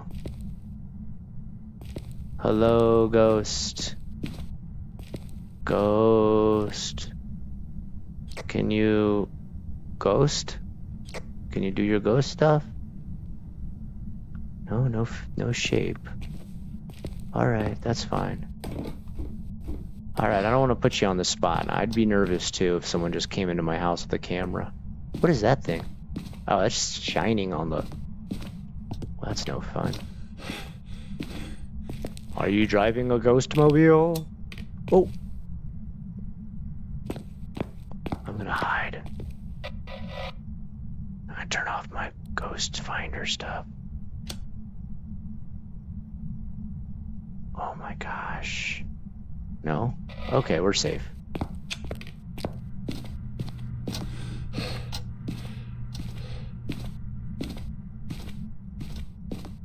Alright. Turning off lights isn't any kind of evidence. What's my sanity? It's still 72. Okay. Get an average sanity below 25%. I've seen so much stuff happen. Like the lights have turned off. We've seen things break. He's knocked over the camera. Is that not enough evidence yet? Alright, is there any ghost orbs showing up? I don't see any. Okay. I've not done UV, so let's try that. We know we don't need this anymore, because we saw the temperature go down. Let's grab this. We're gonna have to turn off the camera. Turn on the... Okay, let's see if we can see any hooky spooky footprints.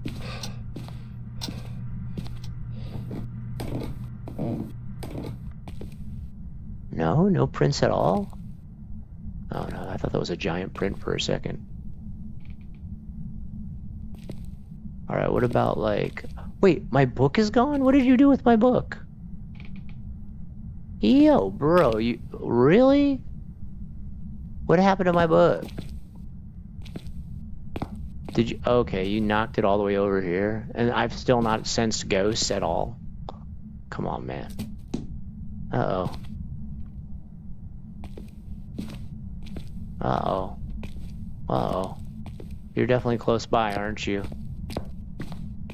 I wish I could get some kind of other evidence. A ghost would usually stay in one room. It's usually... Oh, shoot. Oh, shoot.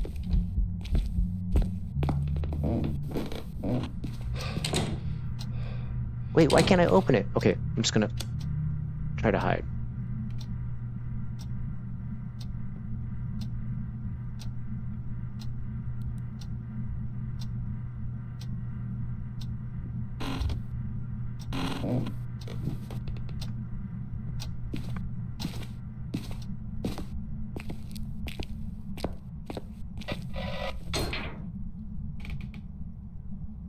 Oh, I still got one on. Try to get me. Or difficulty. Okay, so it won't come and try to attack me somewhere else. Okay. Let's see what else we can do. All right. Journal. Okay, none of these other ones worked. All right. What does the gin do?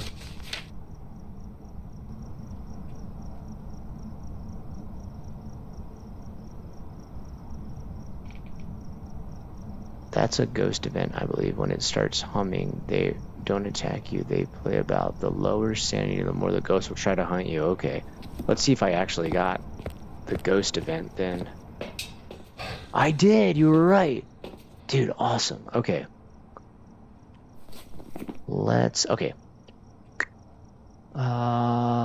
Evidence. Oni twins or shade? Oni. Freezing temperatures. And dots projector didn't work. Shade. Ghostwriting didn't do that. Oni, oh, the twins.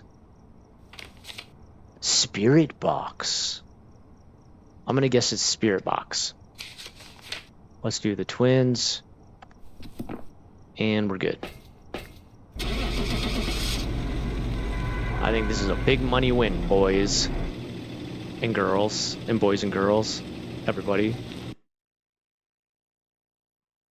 Oh boy. All right, let's see. Oh, find the ghost type wasn't right? Come on, man. What was it then? Raiju? Survive if only the starter items. I mean, I do that every time, don't I? All right, that was some big money. All right, guys. First of all, Tats, thank you for helping me get through some of this. You explained it way better than the game ever does. The rest of you, thanks for just sticking around for this. Sorry we didn't get to play with Dan tonight, but I don't know. I'm thinking about downloading Silent Hill. We'll see, guys. We'll see. I don't know.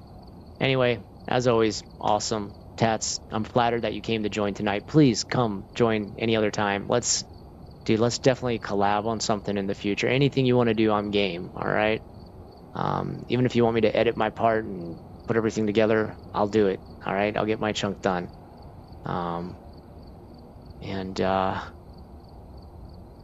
of course I remember you, dude. Of course. You're, like, super creative and stuff. Moderate, I'll go check out some of your music, and yeah, Tats, whenever, like, hit me up on Unrested JFAC, the Steam, and we'll get you onto the Discord too, and then we'll talk about maybe if you're ever doing anything Japan-based that's creepy. I'd love to collab, but let's just hang out. Let's just hang out to have fun first. Let's not worry about all the collabs and all that stuff. Let's just hang out and have fun. Now that I'm back in America for a bit until summertime, where I'm back in Japan, we can at least match some of the same time zones, even though I think you're still in the UK, right? So, looking forward to Silent Hill. All right. I'll think about it tonight. I'll see if I can. I'll see. I'll mess around with it maybe. Maybe I'll give it a try. And all right. Yeah, do some art, Moderate. All right. I'd love to see what you come up with. Okay, guys. You're awesome.